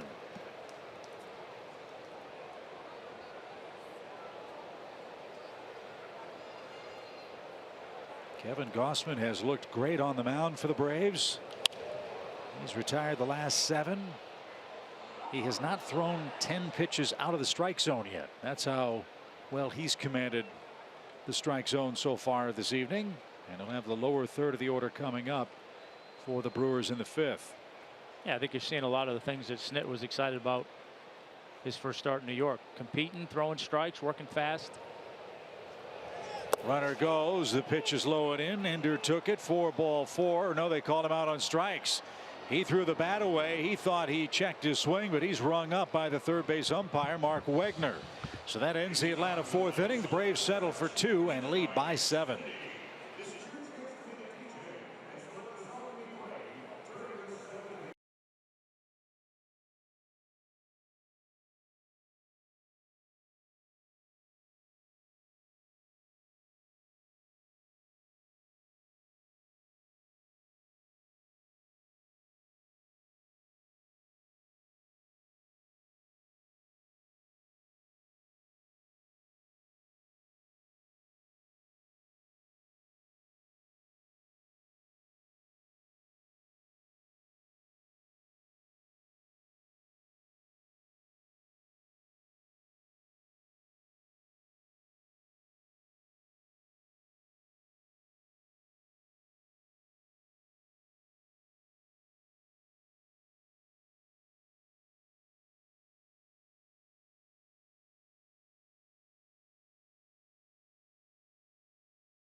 MLB.TV is now available at a lower price for $49.99. Watch every out-of-market regular season game, plus get a free subscription to MLB At Bat Premium.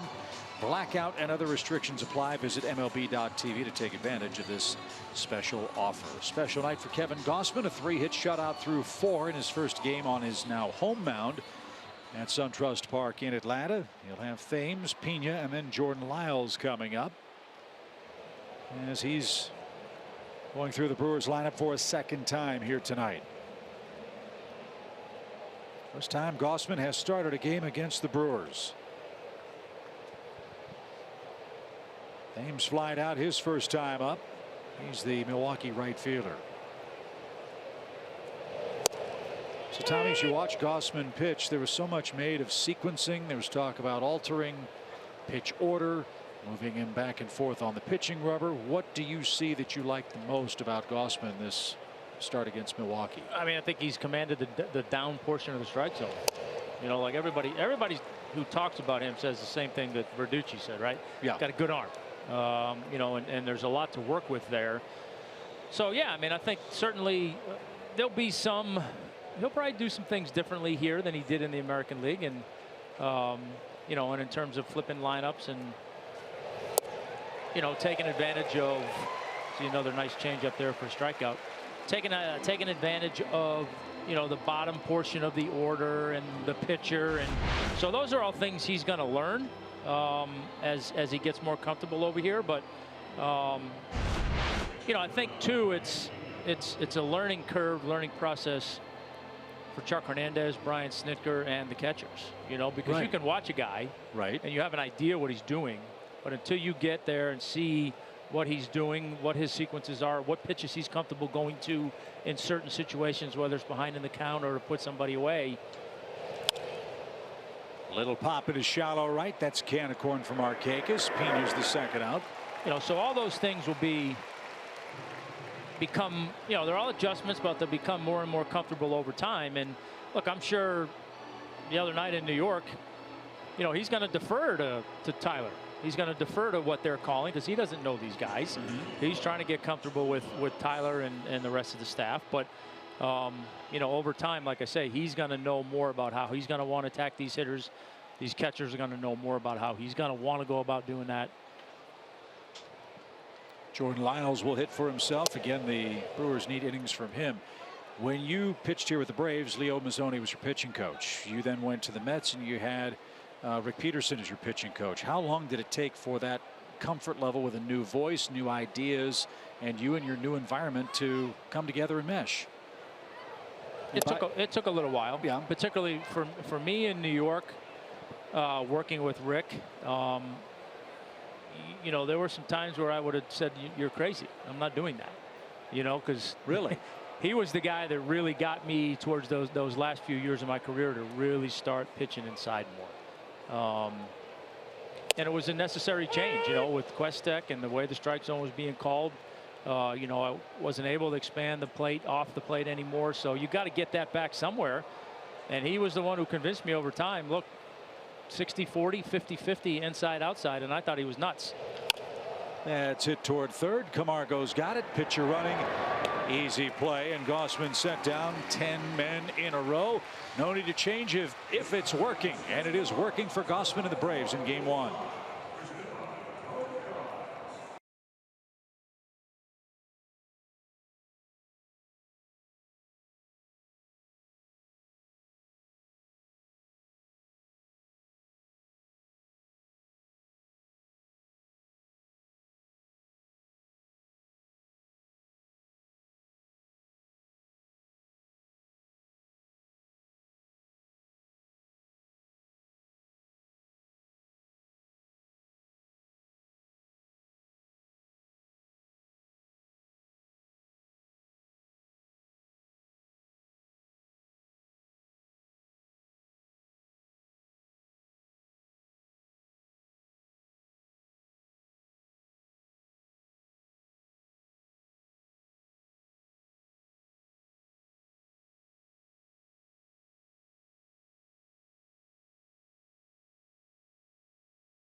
delivers the fastest internet with the best in-home Wi-Fi experience.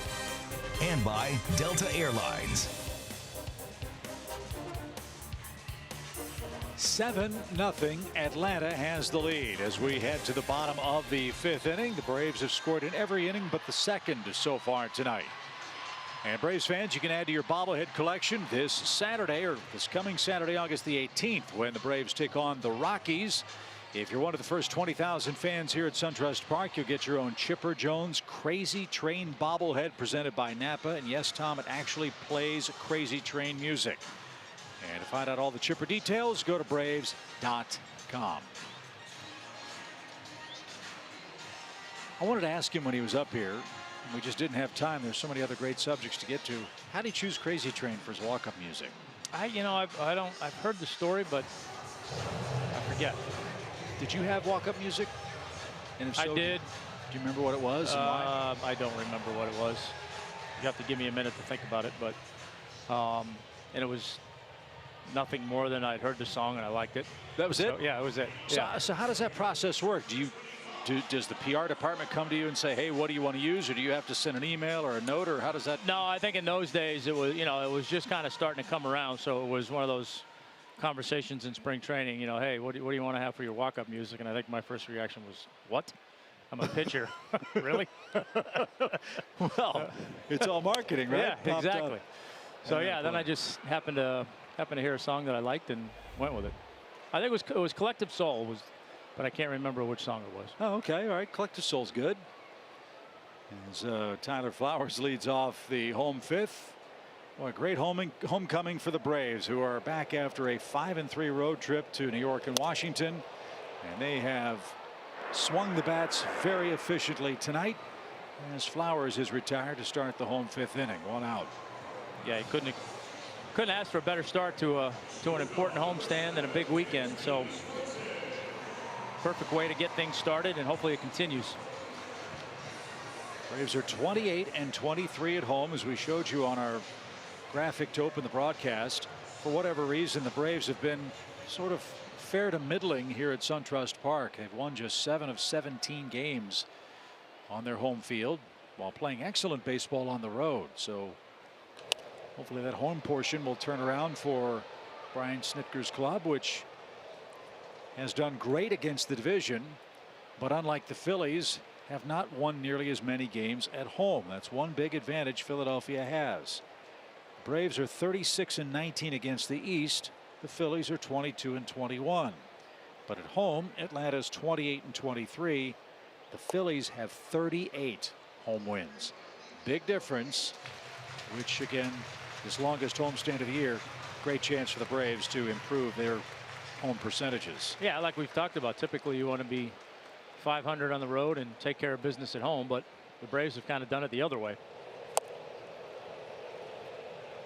1 ball, 2 strikes for Dansby, who was walked intentionally and has grounded out. Jordan Lyles, the second pitcher for Milwaukee. 27 years old, lives in Columbia, South Carolina in the offseason. Broke in with Houston, has pitched with Colorado, San Diego, and now Milwaukee.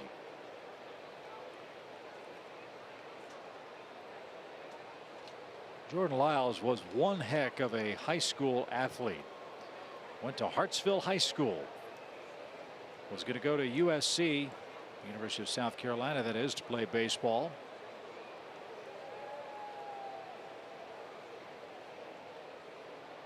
But set school football records with 23 touchdowns and over 1,500 receiving yards. Houston took him in the supplemental first round of the draft in 2008. He got to the big leagues in 2011 and was a starting pitcher for most of his career until his second season in Colorado, where he went to the bullpen, and that's where he's been for the most part ever since. The 2-2 pitch is poked foul. That'll bounce off the netting into the Brewers dugout. Foul. And Dansby's still alive.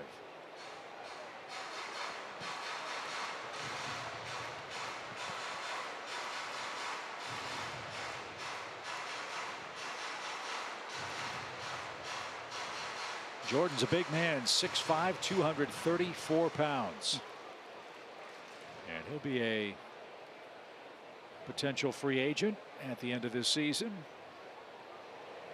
The pitch is rolled foul. Yeah, the Brewers might be able to put together a pretty good football team. Yeah. Yes. They'd have a good offensive line, that's for sure. Yeah, if the Packers go into a slump, they won't have to go far. With Moustakas and Aguilar and Lyles and Thames, I mean, this is a big team.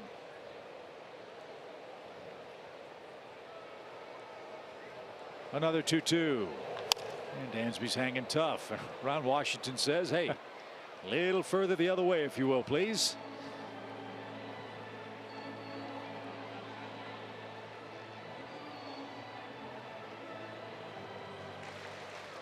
Game 2 of the series is here tomorrow night. As we told you, Tom Verducci will be broadcasting that game on FS1.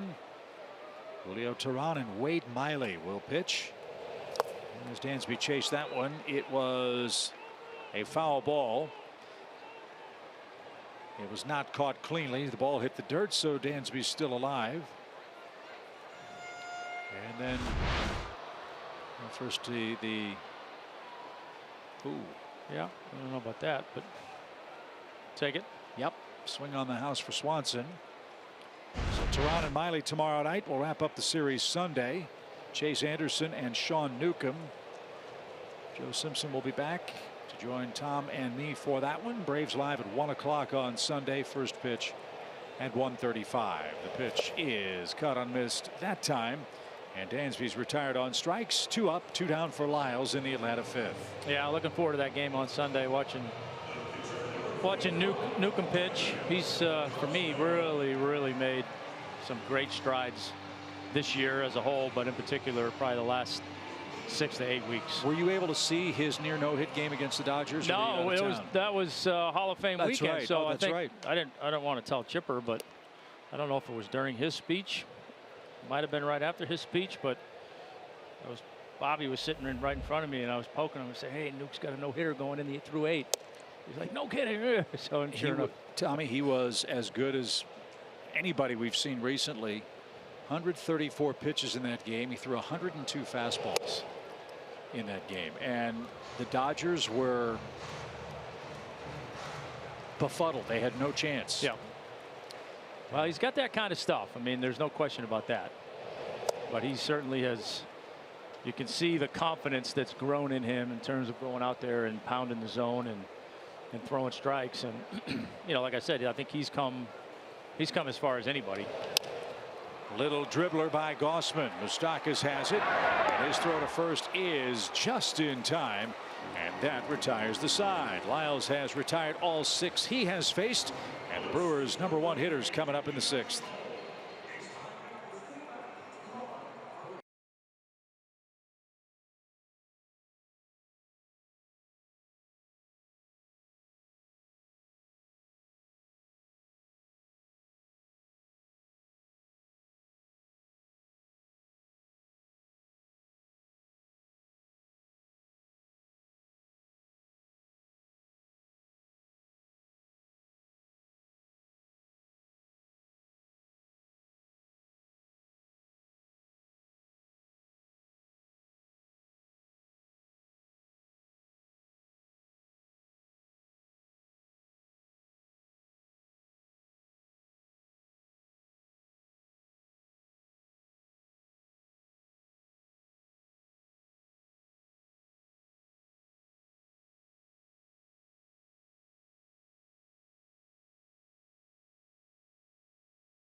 T-Mobile, built for baseball. The Boston Red Sox are having a year for the ages. 81 wins already, and Mookie Betts has had a big part of that.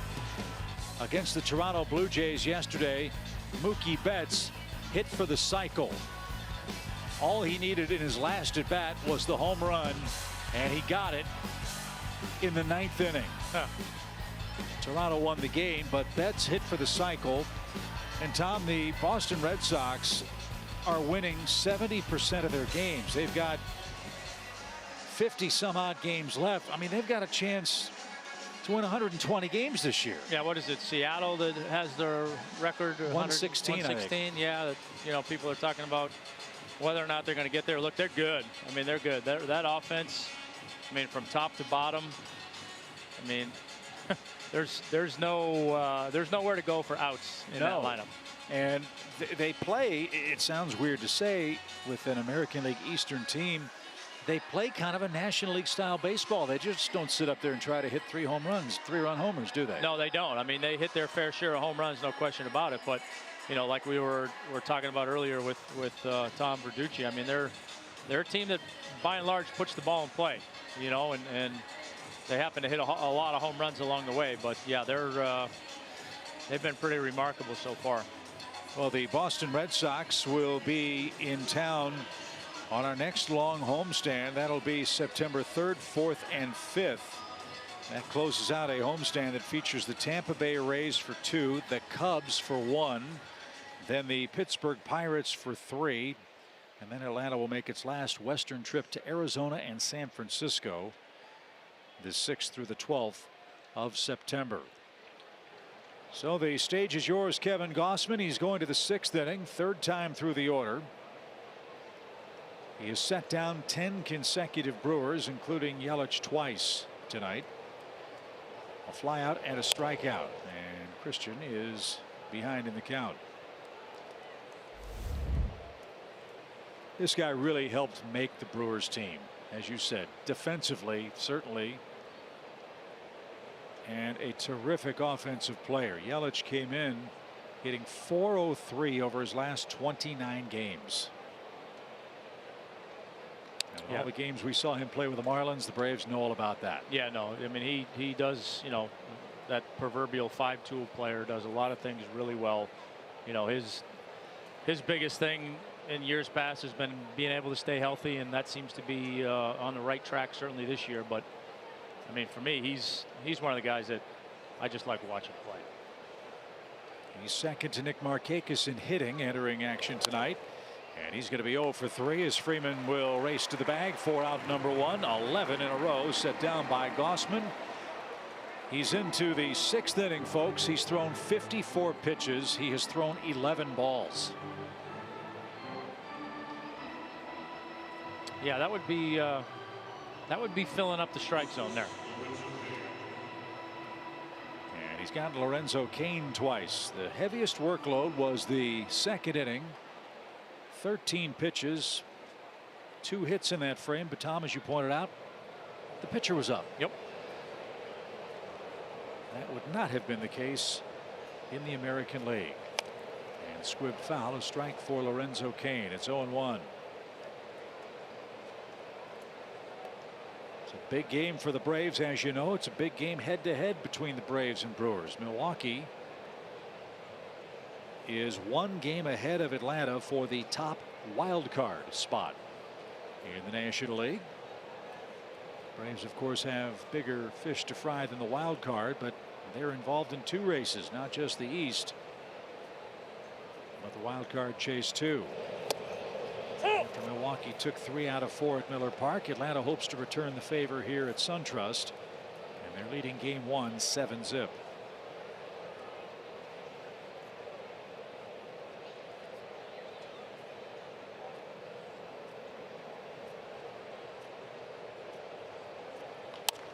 Right back where it came from, and Gossman with a leaping grab. Easy play. 12 in a row retired, 2 out.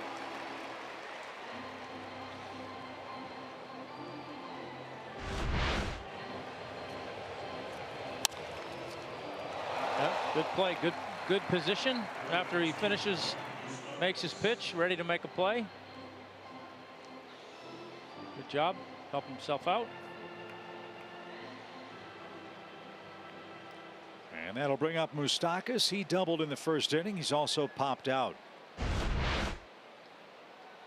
Moustakas had a 20 homer 62 RBI run with Kansas City. A couple of home runs in Brewers colors, so 22 homers overall.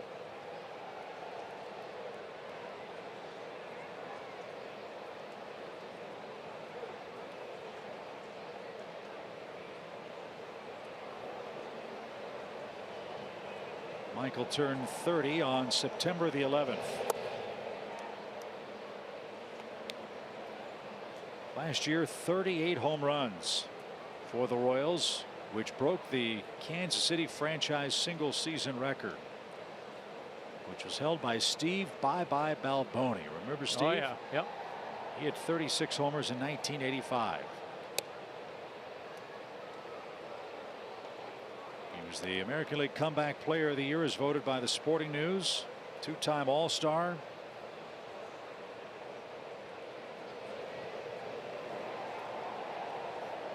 Lifetime .251 big league hitter. And that went in for a strike. It's 3-1.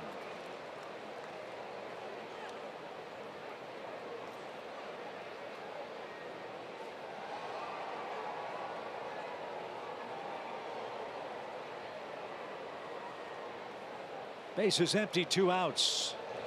And a high fly ball walloped toward right. Markakis on the run. That ball is high off the bricks. Leaping grab by Nick. And Moustakas will stand at second with a 2-out double. Well struck, well played. And that's the first hit for Milwaukee since the second inning. Yeah, 7-run lead. You don't want to walk a guy.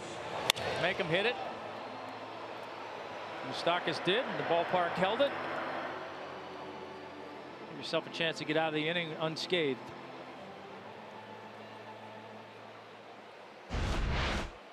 So here's Aguilar. The Milwaukee first baseman has struck out and flied out. He has but 3 hits in his last 20 at bats.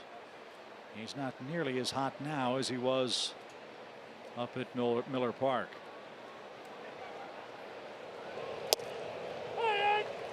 I want to look and see what his bio says. Big. Yeah. This one isn't like, you know, some of the college basketball bios, you know, where you see the 6'2" point guard listed at 6'5". Yeah. Check out these numbers for Aguilar, who, by the way, is just 27 years old. There's the 0-1 pitch. 6'3", 296.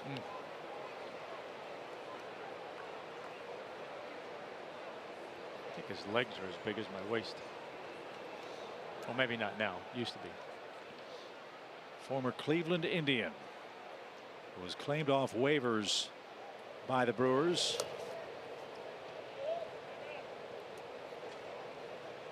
Made the opening day roster for the first time last season in Milwaukee. He had 7 homers, 17 runs, and a .452 average in spring training last year. And then hit 16 home runs during the regular season. He has flown by that. 28 long balls this year, good for 3rd in the senior circuit. And in their ballpark, yeah.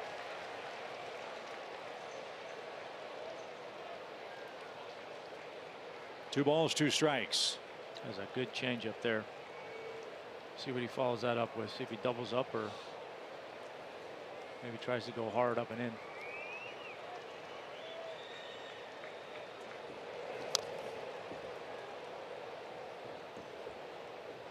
Doubled up the changeup. Good pitch.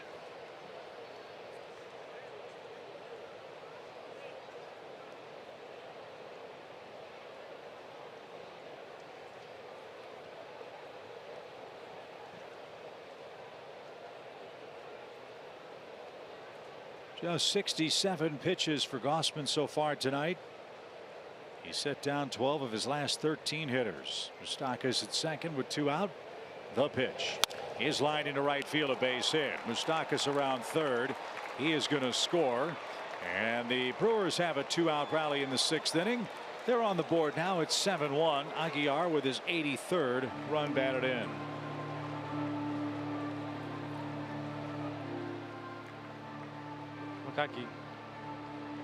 Looked like he tried to elevate a fastball there and didn't elevate it.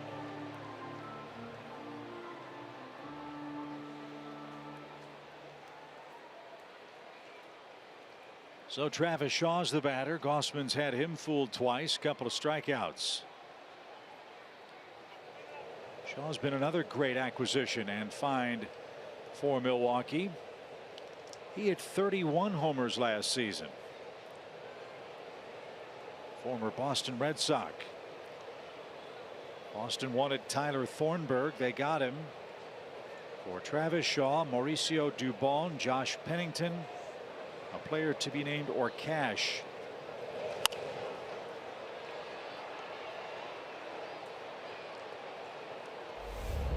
.31 homers, 101 driven in. After a 16 homers, 71 RBI year for the Red Sox in 2016. Went to Kent State.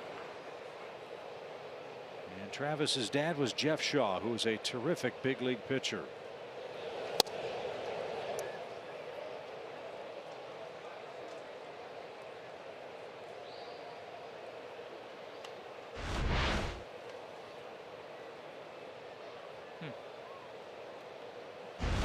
Zone, but wasn't where he was trying to go, so he didn't get the call. 1 ball, 1 strike. And a bouncer right at Freddie Freeman, and that will end the inning. Shaw 0 for 3. Milwaukee scores its first run. Middle of the 6th, 7-1 Atlanta.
Off the 6th inning, you can meet him with the purchase of a VIP meet and greet package for August 31st. You'll meet Ronald, take a photo with him, and get an autograph. Then you'll head to the field to watch the Braves take batting practice before the game. Space is limited. Get your VIP meet and greet tickets today. All you have to do is log on to Braves.com. Jordan Lyles has faced 6 hitters. He's retired them all. And Acuna goes the other way for his 2nd hit. So his good work continues. He's our Yellowwood bringing the lumber feature. Tom? Last 10 games, 308 average, 3 homers, big OPS, 7 runs scored. So he's swinging the bat, playing defense, and just bringing the day-to-day excitement that everybody had for him. And he's leading off. I mean, yeah. It's not been a difficult transition to the top of the order for him. No, and it's been a pretty remarkable transition, really. I mean, not, young guy, new to the league, not typically the kind of guy you're going to have leading off, but he's taken to it and taken off with it. So how about Ozzie Albies? No walks since July 2nd. He's got 2 tonight, and he scored twice. He must have heard you. And that's upstairs. 1 ball, 1 strike. He's also stolen a base. He's struck out.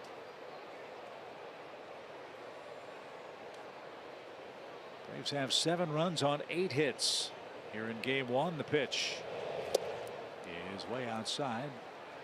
2 balls and a strike. Reds are beating Arizona tonight 3-0 in Cincinnati. Mets all over Miami 6-2. Colorado leads the Dodgers 2-1. That game's in the 3rd. Boy, bad news in LA. How scary is the Kenley Jansen situation? Yeah, that's crazy. I mean, you hate to hear that. Hopefully it's nothing serious. Heart difficulties for Jansen, and he may miss a month for the Dodgers. 2 balls, 2 strikes here with 1 on, nobody out.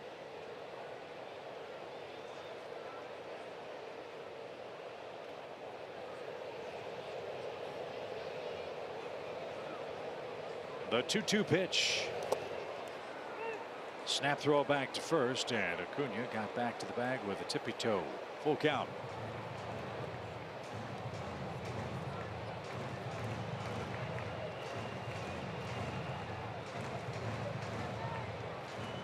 Well, you lead 7-1 with the Thunder in this Brewers lineup.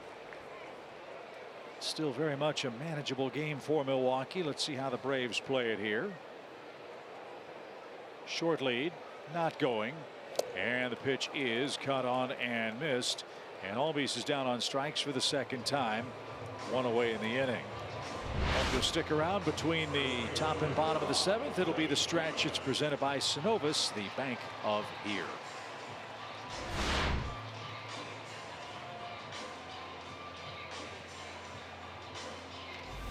Freddie Freeman's hitting streak is at 12 games after a run scoring hit in the 4th.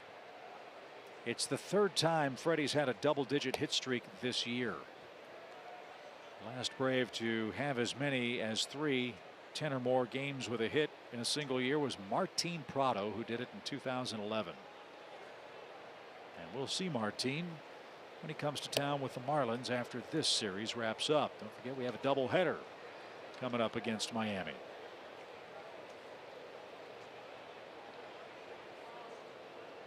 And that'll be on the 13th, Monday.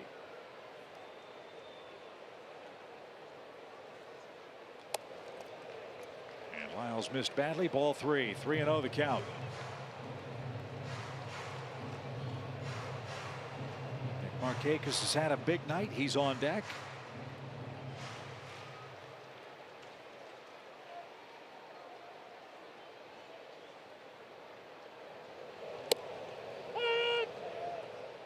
And the old automatic right there. 3-1 your count.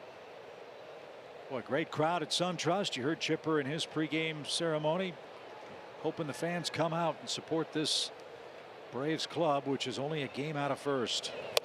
And they've shown up in droves tonight for a beautiful Friday night. Fireworks after, and plenty of fireworks during game 1 so far tonight. Yeah, you want to get your fans out here and come watch you for a big homestand. No better way to do that, get people to rally around you, than come out here and do what the Braves are doing tonight.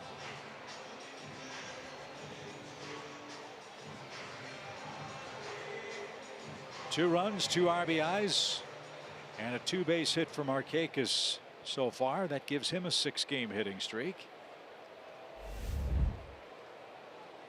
Nick started the night leading the National League in hitting. He's added a couple of points. He's up to 325 now. We showed you Yelich and Freeman join him in the top 3. All of those players in tonight's game. The pitch is right there, a strike.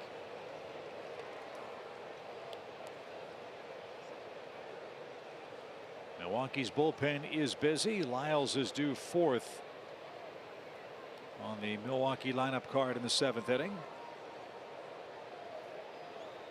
as he's about to make his 40th pitch, and this is third inning of relief.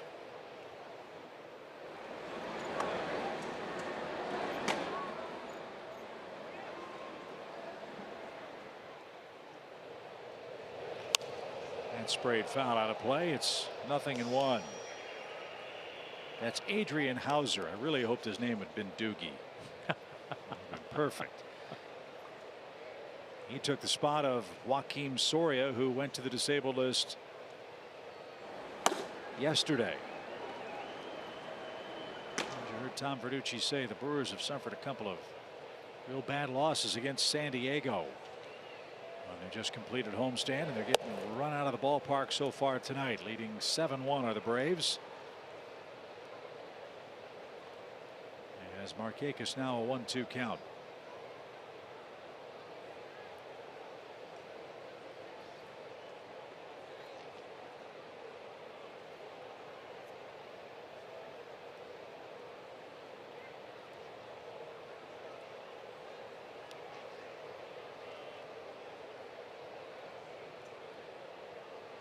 Acuna at first, Freeman, or at second, I should say, Freeman at first.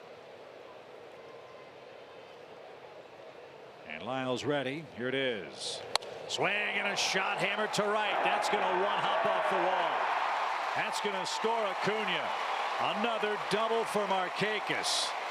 He is absolutely locked in. It's 8-1 Atlanta. A 3 RBI night for the Braves right fielder.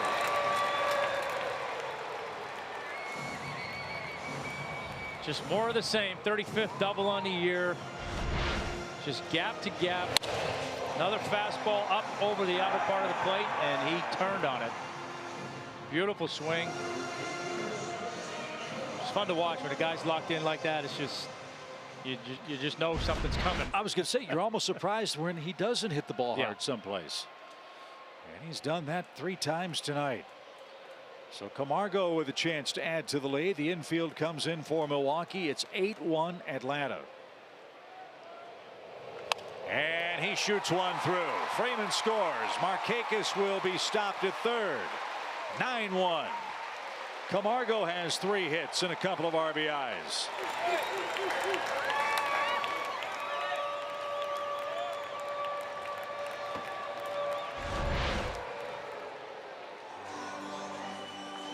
Hanging breaking ball with the infield in. Shot it through. Nick had to freeze for a second, make sure it got through, but RBI single. Braves are adding on. Did you see what Camargo did? He's blowing a bubble while he swings the bat. I've seen him do that a couple times this year. I guess he's nice and relaxed. Well, he ought to be team leader in RBIs since June 1st, and 2 more tonight. That gives him 52 for the season. And Craig Counsell will have to go get Jordan Lyles, who can't get him through the 6th inning. Lyles, though, 2 1/3 innings of relief. Braves have touched him for a couple of runs. He struck out 3 and walked 1. Adrian Hauser was warming. He'll come in. The Brewers will double switch. We'll tell you about those moves as the electronic chop is in full force tonight.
The Braves have wrapped out 10 hits. They've got runners first and third with one out. Here in the bottom of the sixth inning, wholesale changes for Milwaukee. As Jordan Lyles is taken down, another former Houston Astros prospect is going to come on and pitch. It's Adrian Hauser. Hauser came from Houston with Josh Hader, Brett Phillips, and Domingo Santana for Carlos Gomez, Mike Fiers, and an international signing bonus slot in 2015. Yeah, as recalled today, this is fifth stint in the big leagues this year. 6 games, 4.09 ERA. Boy, Tom, that's one of those deals you really like to talk about, because not only were there some big names in it, those are big names that have played prominent roles for both of those organizations. It was truly a win-win trade for both the Brewers and Astros. Yeah, I mean, that's ultimately what you want to see, right? Is both teams get something productive out of the deal, and that's happened. Little ground ball hit toward first. Aguilar to second, one to throw to first, with the pitcher covering. Not in time. A run is in. Markakis scores. Inciarte's flying feet keep the inning alive, and the Braves have scored their 10th run.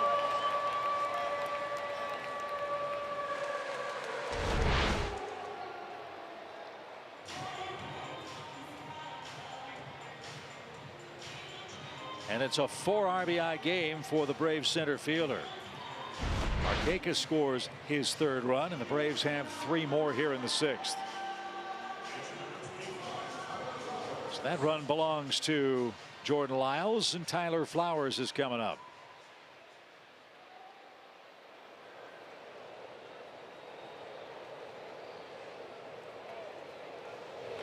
And he strokes one towards center. Kane drifts back, runs to a spot, and now gathers it in. And that will retire the side. 3 more Atlanta runs, 3 more Atlanta hits.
Top of the 7th inning.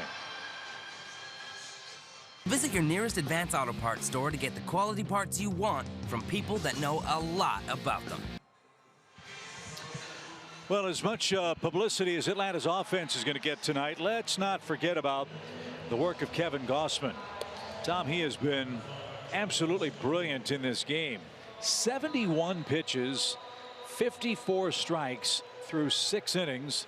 He's set down 13 of his last 15 batters. No, he's been spectacular, and I'll tell you what, Brian and Chuck Hernandez could not have asked for anything more. You come off an 8-game road trip, a doubleheader, 2 starts where your starting pitchers were knocked out early because of injuries, and what a welcome thing this is for that bullpen right now. And your 4 keys were, number 1, control the butterflies, and secondly, don't let him try to steal first. He hasn't walked anybody in this game.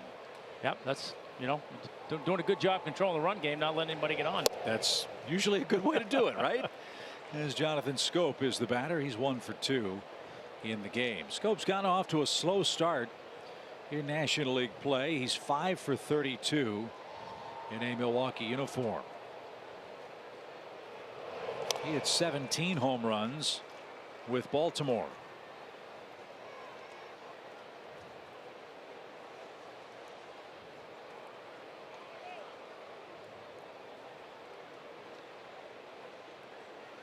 Love the fact that the Brewers, a small market club, have planned their work and worked their plan. They've rebuilt their farm system, making excellent trades, smart free agent acquisitions.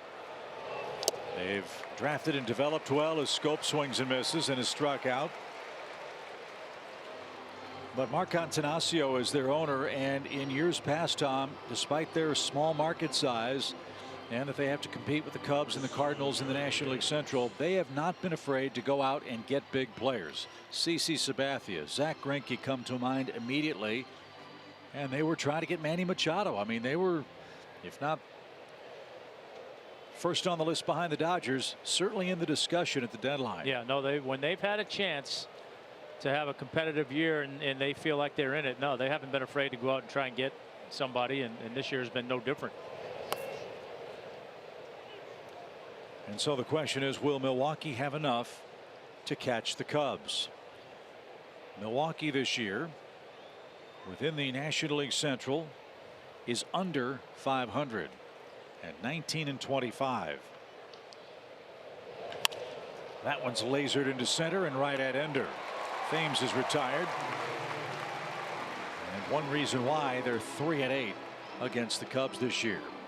One more out, and we'll invite you to stick around for the stretch. It's presented by Synovus, the bank of here. And here's Pena. Pena has a single in 2 trips.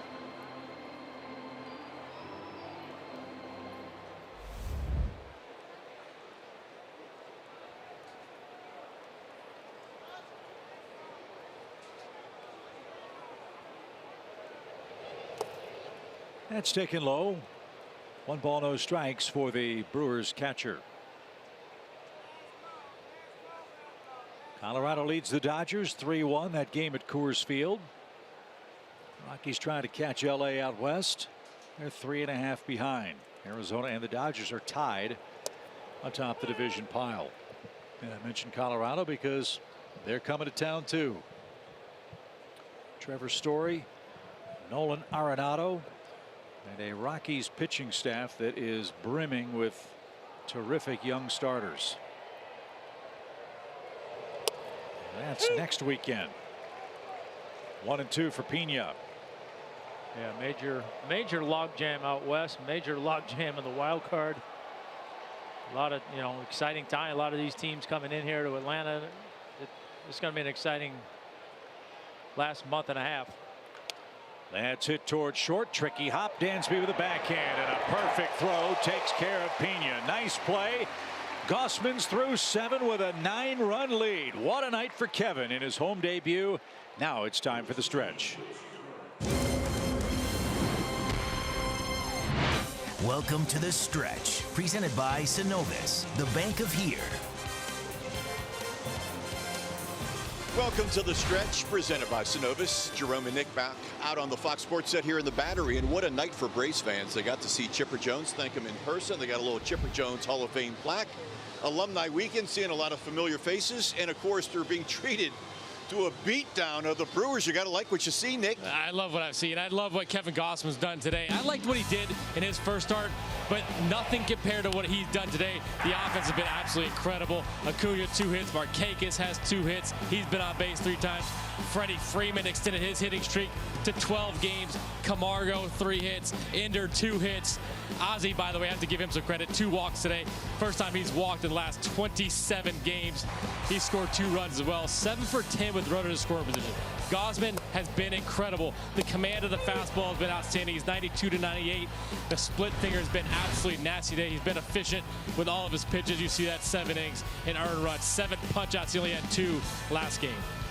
How about that? When you don't walk anybody, you got to absolutely love a night like that out of Kevin Gausman. Absolutely phenomenal. You mentioned how impressed you are with him. What do you see in his actions tonight that can continue into his next start? Well, one thing he did today, he's gone strictly from the stretch, and I think that's simplified everything.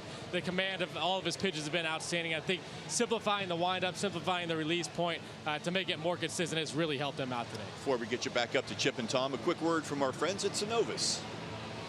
Visit Synovus for your banking, lending, and investing needs. Proudly serving you across the Southeast. Synovus, the bank of here. Great job on the stretch, guys. And look, I love talking about offense, and I love talking about big nights for guys at the plate. But tonight's the night you talk about pitching. Gausman's doing something, Tom, that the Braves, number one, were hoping he would do, and that's come in and help stabilize the rotation.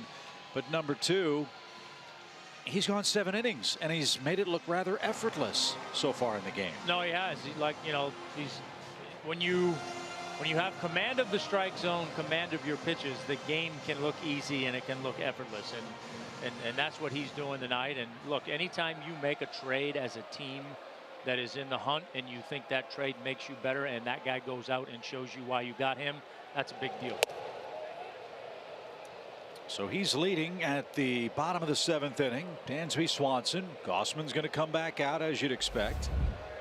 And then Ronald Acuna for the Braves, who enjoy a 10-1 lead. And a pop-up. Who wants this? Aguilar takes a peek and is there to make the play. Pena was there as well. They had an earlier miscommunication on a pop-up. No trouble that time, as Jesus Aguilar made the play for the first out. Yeah, I got a little worried for Dansby there for a minute. He kind of put his head down. I was thinking, oh my God, look out for that big man. And thankfully he saw him get out of the way, because I don't think that would have ended well for Dansby. Would have been bumper cars, right? So 1 away for Gausman. Swing and a miss. Kelsey had a fun chat with him after the Braves acquired him and before his first start against the Mets. He said, look, I'm excited about this opportunity to come to Atlanta and show what I can do. As you said, Tom, gaining a lot of games in the standings, joining a team in the pennant race. Love the athleticism of the team. But what made me laugh was what he had to say about hitting. He said, you know, I'm not really sure about this double switch thing. I don't really know how that works, because obviously in the American League they have the designated hitter. But you wouldn't know it. I mean, he's had a couple of excellent at bats. Yeah. Including a walk in the 2nd inning tonight. Yeah, I mean, I don't know how much he's hit, but he certainly looks like he can handle the bat well enough to at least help himself out up there, not just be an automatic out when he gets in the box.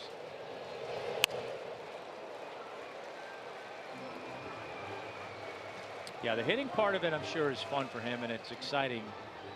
And it'll be great until he gets into a game where he's maybe down a run and it's the 7th inning and he gets pinch hit for, and he's going, wait a minute, what are we doing here? Yeah, right. I got 2 or 3 more innings to try and win this game. Or he's got to come in and try to bunt, and somebody's throwing 99 miles an hour. Yeah.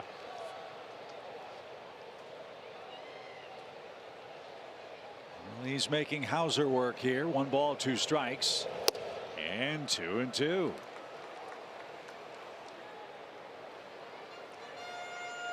Hauser's 25 years old, out of Locust Grove, Oklahoma.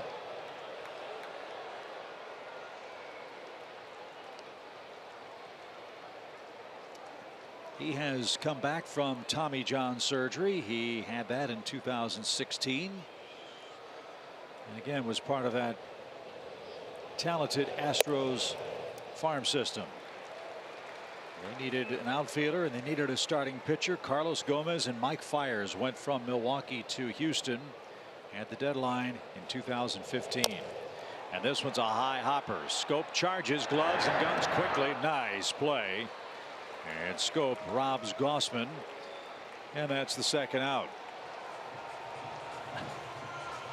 Look at SunTrust Park. Huge crowd tonight. An absolutely perfect Friday evening. That is our live look in on our Xfinity cam.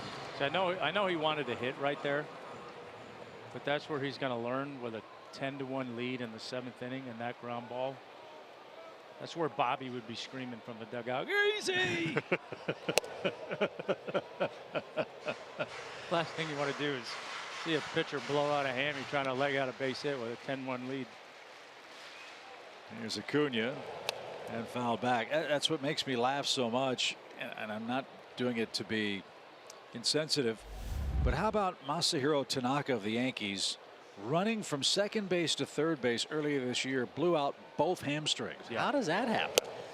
Well, apparently you're not spending a lot of time running sprints in between starts, would be my guess. So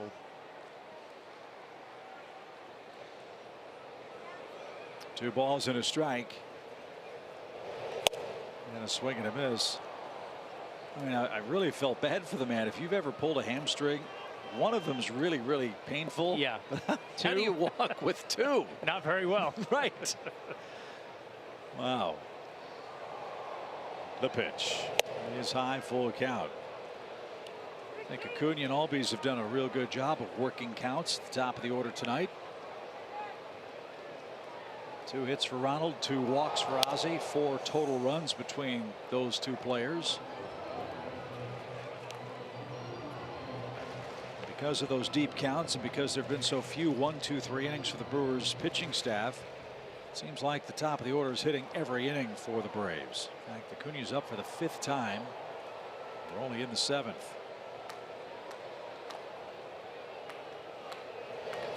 And that's smoked through the shift. Acuna has 3 hits. He's going to think about 2. And he's going to make it at second base, a stand-up double.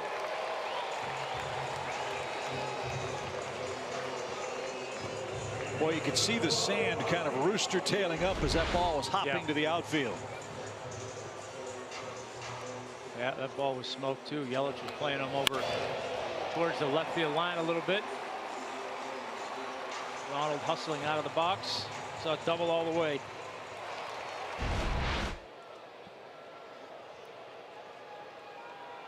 So 11 Braves hits.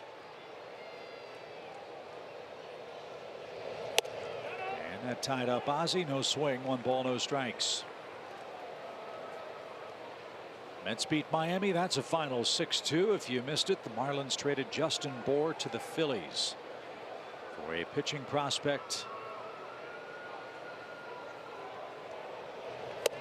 And apparently the perceived value of the prospect going from Philadelphia was increased because the Marlins were willing to cover some of Bour's salary, or a larger portion of that salary going back to Philadelphia.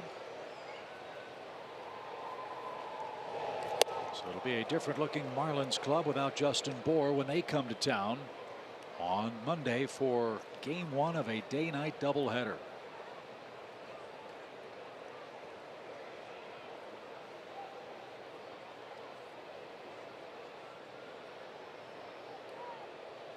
Now the 3-0. That's a strike. Reds shut out Arizona. That's a final. Jim Riggleman's done an excellent job with that Cincinnati club.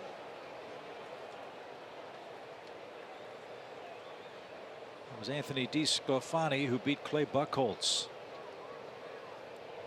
And nowhere near. Ozzie's going to walk for the 3rd time tonight. Again, that's the most incredible stat. No walks since July 2nd, and tonight Ozzie walks 3 times. All you had to do was mention it. Well, what took you so long? Man, oh man.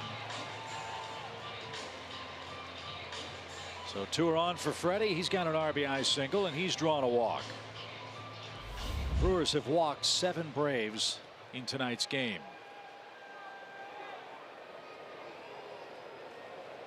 Four of them have scored. And a good change up had Freddie out in front. No balls and a strike.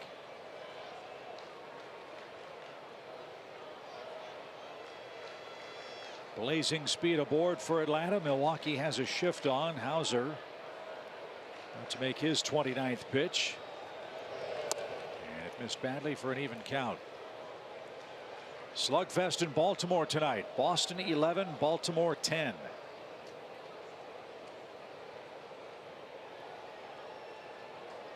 Here it's 10-1 Atlanta. The pitch too high. Yeah, Gosman's probably looking at that saying, oh God, thank God I got out of there. Right?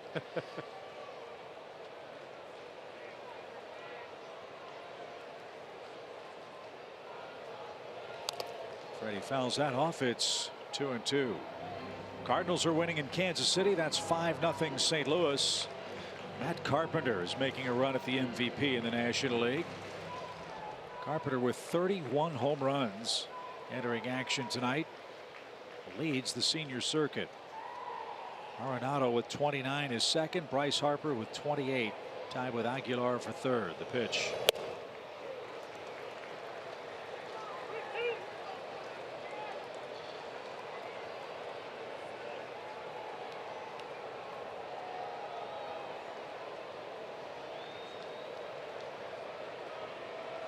The runners go, and it's up and away. Another walk. So your point about Ford Keys with Gausman, maybe they should have been issued to the Brewers because their pitchers have had very little strike zone command tonight. Yeah, it's been a struggle for all of them coming in, and all of them arm side to the left-handed hitter. So away to the lefties, it's just been a battle all night long, and thus the 10-1 score.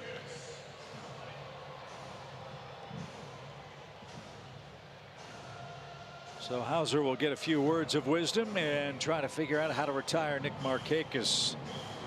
Nick has 2 doubles, 3 runs, 3 RBIs. One of those on a 4th inning sacrifice fly. 73 runs batted in.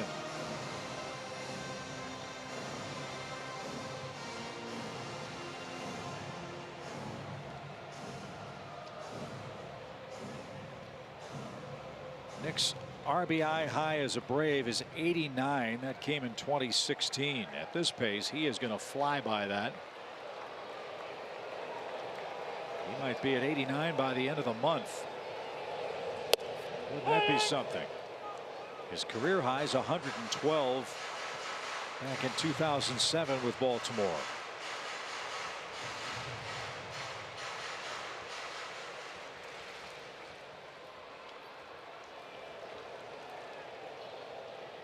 Nick is 5 for 9 with the bases loaded this year.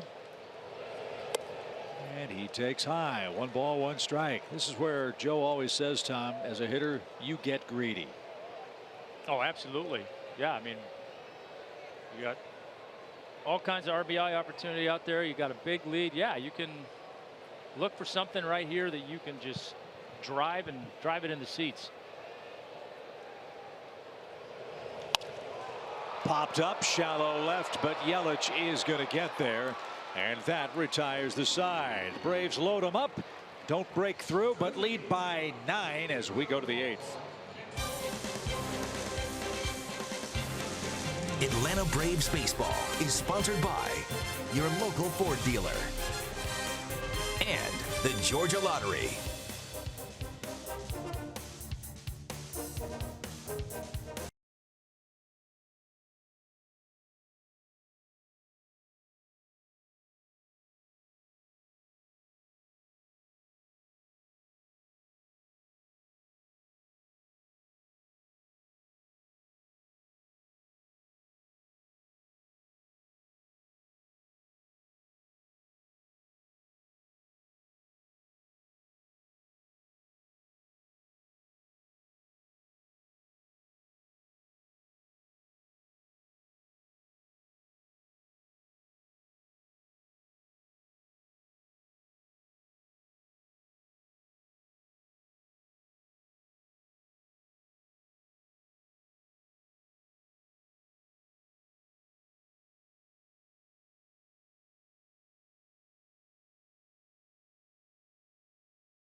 the Friday night showdown.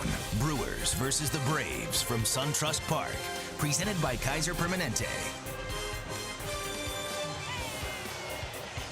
Hey, it's a night off for Kelsey, but she is such a big Braves fan. She's here with a good-looking crew. What is wrong with her? You got a night off and you're at the ballpark. Well, as Dad would say, Tom. You know, Tom, all the All-Stars aren't between the white lines, you know. As Adam Duvall checks in, he'll play right field the rest of the way. Kevin Gausman back to work. He's got Orlando Arcia in the top of the order coming up. He's into the 8th inning, and that is what he has done almost all night. Strike one. Commanding that fastball. Look at that ratio. Yeah, that's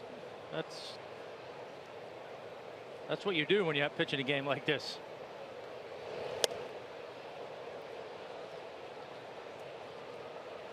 Well, Kevin has pitched 9 innings before. But in a statistical oddity, it's not a complete game. He pitched 9 innings of what turned out to be a 12-inning game for the Orioles. And I think Chan told us that he had a 5-inning complete game in his career. So that's kind of odd. Yep.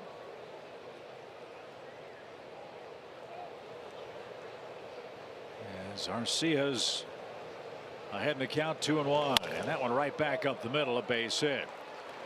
Arcia, you might recall, was sent back to AAA this year as he had a miserable slide at the plate for a while, but he's back and he's just picked up a leadoff single in the 8th inning. And believe it or not, that is the first and only time tonight Milwaukee has put their leadoff man aboard. Well, in light of the past couple of days events, I'm perfectly fine with that ball going up the middle for a base hit and not hitting Gausman. Yeah. Brian Snitker said before the game today that Anibal Sanchez, who was struck by a batted ball yesterday in Washington, is feeling a lot better. They'll know more tomorrow as to how his calf feels. And if it feels better, then there's a pretty good chance that he'll take his regular turn in rotation. Yeah, they seem to be pretty encouraged that he was going to be able to go back out for his next start, which would be against Miami. 1 ball, no strikes for Yelich. And that's right there. Yelich 0 for 3 in game 1 tonight.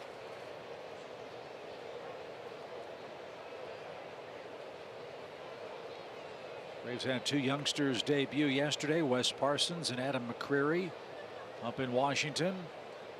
They were sent back to AAA after pitching, at least in Parsons' case, multiple innings. He wouldn't have been able to pitch today, so the Braves made a pair of roster moves, and there's one of them. Chad Sobotka is up and getting loose. He and Chad Bell were brought up from AAA.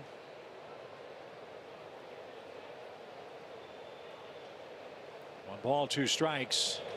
Strike 3, got the inside corner called at 95 miles an hour. Wow, what a pitch. That ball had some zip on it. And isn't that great too, Tom? I mean, he hasn't thrown 95 miles an hour all night until he wanted to. No, and I love it. I mean, I love if you got another gear you can get to when you want it. I mean, he's been pretty consistently, you know, 90 to 93. And then here you go. Fastball in, 95. I love when guys do that. Lorenzo Cain's 0 for 3. He was retired on a comebacker his last time up. And another strike. So Chad Sobotka warming up.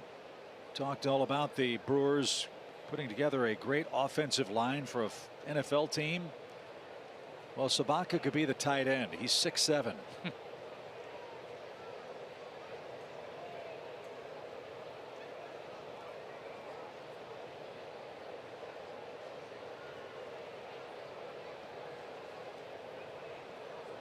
Hernan Perez is the batter for Cain, and he hits one high in the air toward left. Acuna racing toward the line, alters his route, makes the play, And that's out number 2. Hope everybody's enjoying the start to the 9th annual Alumni Weekend. Over 50 Braves alumni are in town, and their glory years dating from the 1960s all the way through the 2000s. The schedule of events is packed with autographs, photos, and activities all weekend long. Find out who's where and doing what at braves.com/alumni. It's great to see Chipper up here, Chris Medlin, Kelly Johnson, and we'll have more guests on Sunday, I'm sure. As Mike Moustakas digs in, he's been a thorn. 2 hits, both doubles, including a 6th inning run scored.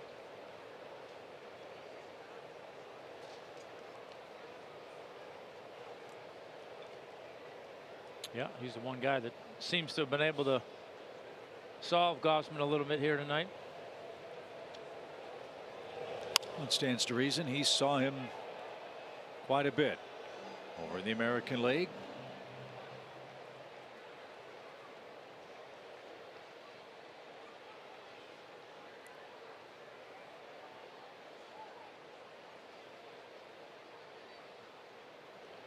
One ball, 1 strike for the new Brewers third baseman, Mike Moustakas. And that's called a strike. It's 1-2.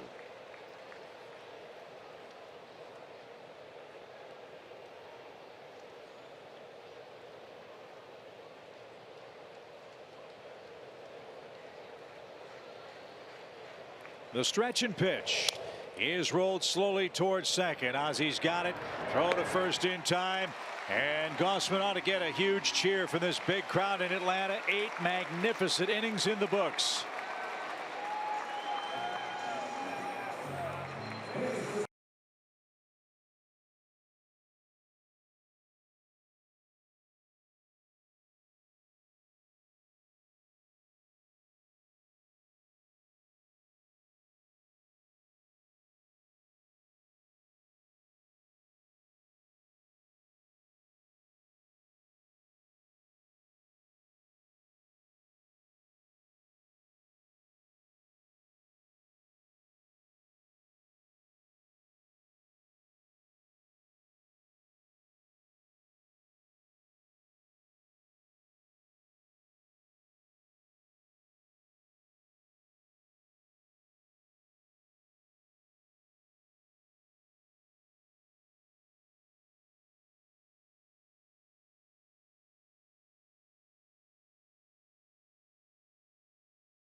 Takes us to Wrigley, where the Nationals were leading 1-0 in the second. Adam Eaton, an RBI single, made it 2-0. The Nats on top, but on Alumni Weekend, former Brave Jason Hayward in the 6th with the single.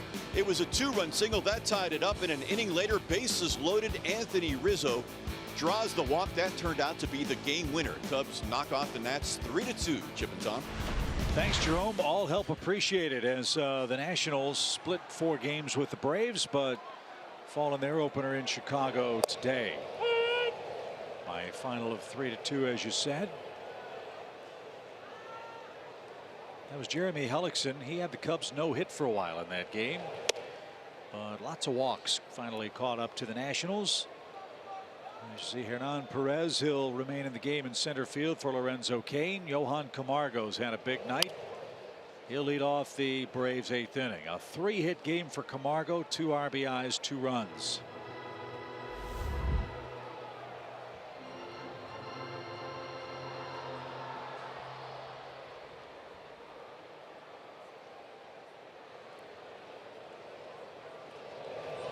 And almost hit him. And it's now 2-2.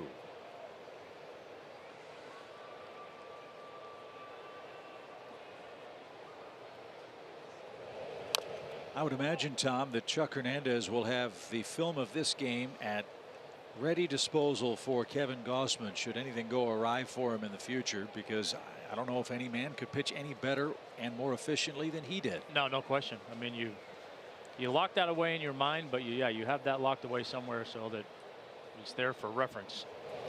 You get to a point where you're scuffling a little bit and just kind of want to look at some things. That would be a game I would go to first and foremost. And it's a game against a team that's got a real good offensive club.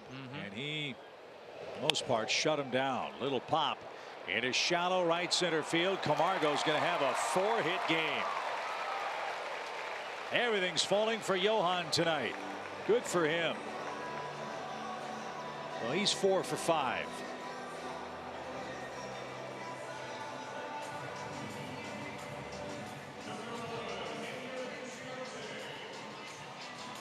That's how the Atlanta 8th starts. Ender's up. He's got 4 RBIs. Well, that's a pretty nice duo. 4-hit man and then a 4 RBI man hitting back-to-back on the lineup card. Braves have 12 hits. The pitch is high and in. 1-0.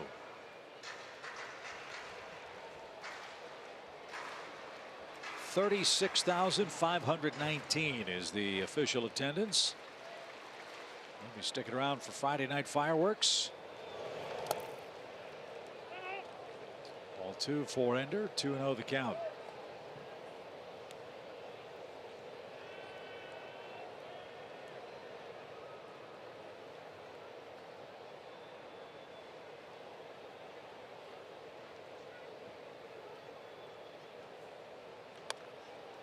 That's popped up right behind the plate. And Ender is going to be retired. He's upset about that. So 1 away, 1 aboard. And it's time for the Toyota Tweet of the Week. This week's question is, who's your favorite to win this year's National League batting title? We've got 3 candidates in tonight's game. Tweet us at Fox Sports Braves using the hashtag BestNLHitter. And your answer could be shown on Braves Live post game.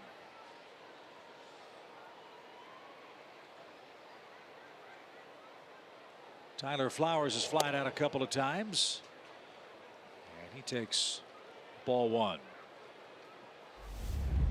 Right now, Tom, the Braves are playing offensively the way they did in the first 5-6 weeks of the season. As you said, not many strikeouts, putting the ball in play, taking their walks, ambushing quality pitches early in the count. Bottom of the order, feeding the top. I mean, this is a potentially very dangerous Braves offense. Yeah, no question. I mean, yeah, they had a little skid there for the All-Star break, coming out of the All-Star break, but you're going to go through those. You hope they're short in length, and it was. And now seemingly everybody in the lineup is swinging the bat well, which makes it awful tough for opposing pitchers.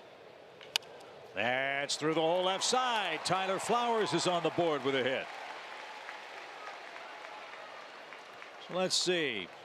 The only Braves who've started this game without hits are Ozzie Albies. He's walked 3 times and scored twice. And the man coming up, Dansby Swanson, who's 0 for 3 with a walk. As you know, in games like this, there's always one who is sacrificed to the baseball hitting gods. Yes.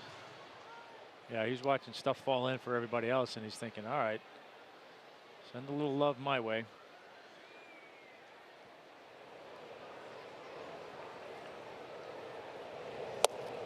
Right there, a strike. It's 0-1. Kind of like, I'm sure, somewhere in the dugout or somewhere, Julio's thinking, all right, boys, let's save a few for tomorrow. Right. Right. Against Wade Miley, who will pitch for Milwaukee.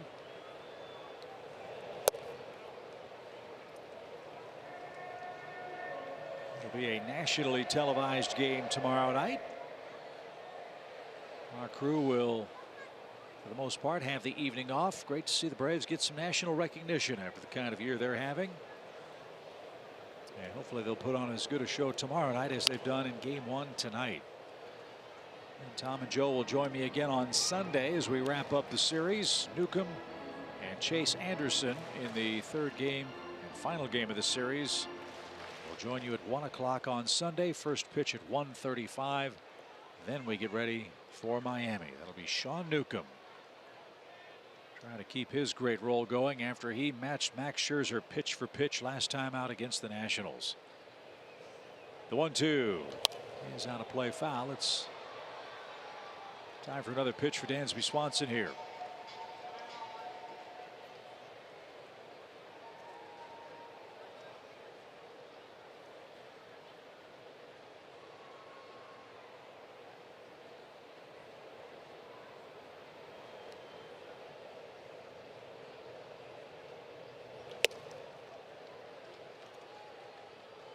Two and two.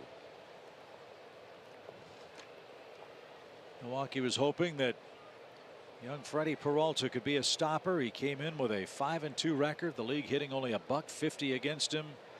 Entering action today, and Braves jumped all over him with 3 first-inning runs and haven't looked back. That's Sky to right. And there's Thames to make the catch. He hasn't had much action out there, but he makes the play for the second out. And Ryan Flaherty is going to bat for Gossman, who went 8 innings of 1-run ball. Boy, was he outstanding. Yeah, just what the doctor ordered. Good to see.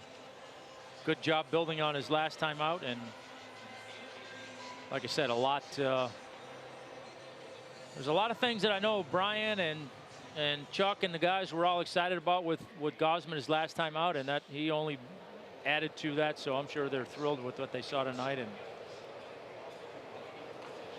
94 pitches in 8 innings, Tom, no walks. Yeah, well, I mean, look, he was pounding the zone, not walking anybody obviously helps, but you know, throwing a ton of strikes, and you know, when you have that kind of command, you can, like I said, you can expect to have that kind of game. Yeah, 94 pitches, 71 strikes. Just an awesome game. So, Kevin, welcome to your home mound, your new home mound here at SunTrust. Great way to debut before your new fan base. Ryan Flaherty, a ball and a strike. And that's fouled at the plate. It's now 1-2.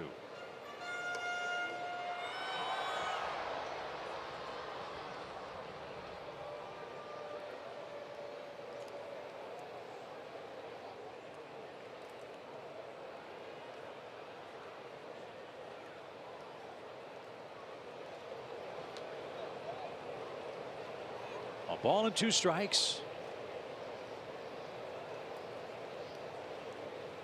Chad Sabotka's going to come on to pitch the 9th inning. As Flaherty is struck out, Sabatka will make his big league debut on a 10-1 game.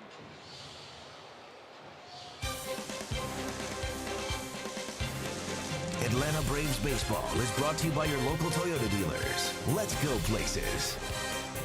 And by SunTrust. Confidence starts here.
Atlanta, we go to the 9th inning.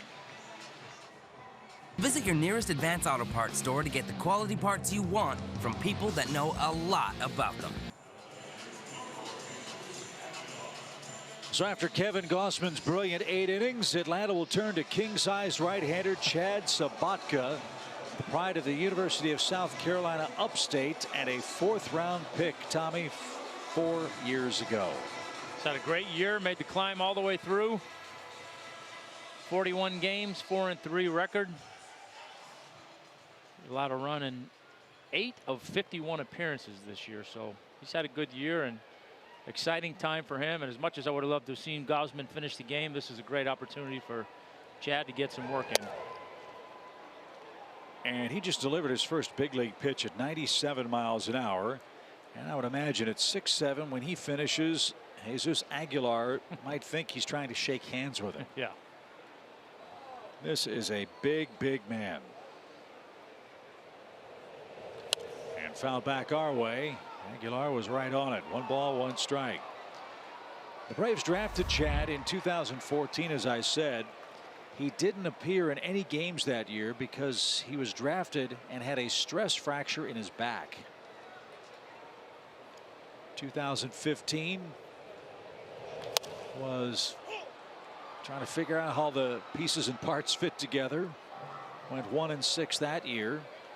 Then climbed to Rome, to Carolina and Mississippi. Got to Double-A. Last year pitched at 2 levels. And now making his major league debut tonight. The 1-2. Struck him out. He just punched down Aguilar on a 99-mile-an-hour fastball. His first big league strikeout, and that'll head to the trophy case. He's just getting loose now.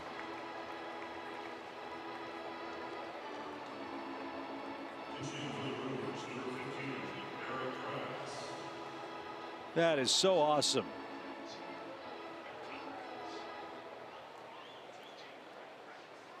So Eric Kratz is going to hit for Hauser here in the 9th inning. Kratz, the former Phillies catcher. And that buzzed the tower inside. 1 ball, no strikes. Yeah, there's a lot of moving parts out there with him as big as he is, and the delivery. It'd be tough for a hitter to pick much up, I would think.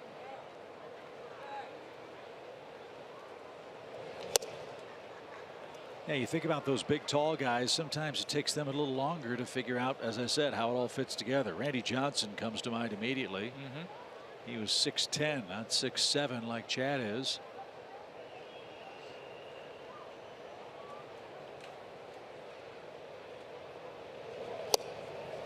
Found the mark.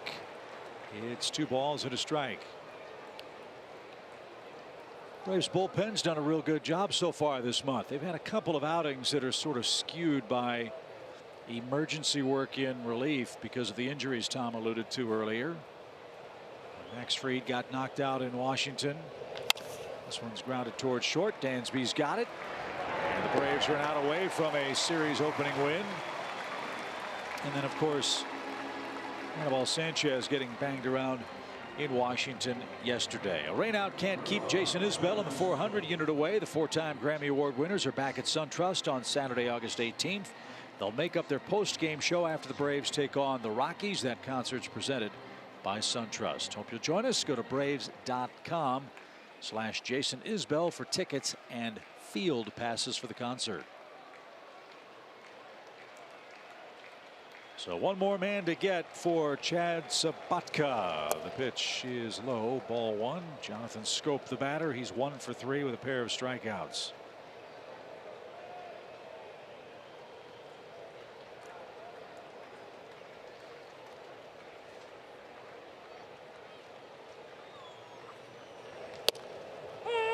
He is bringing it. Yeah, he is.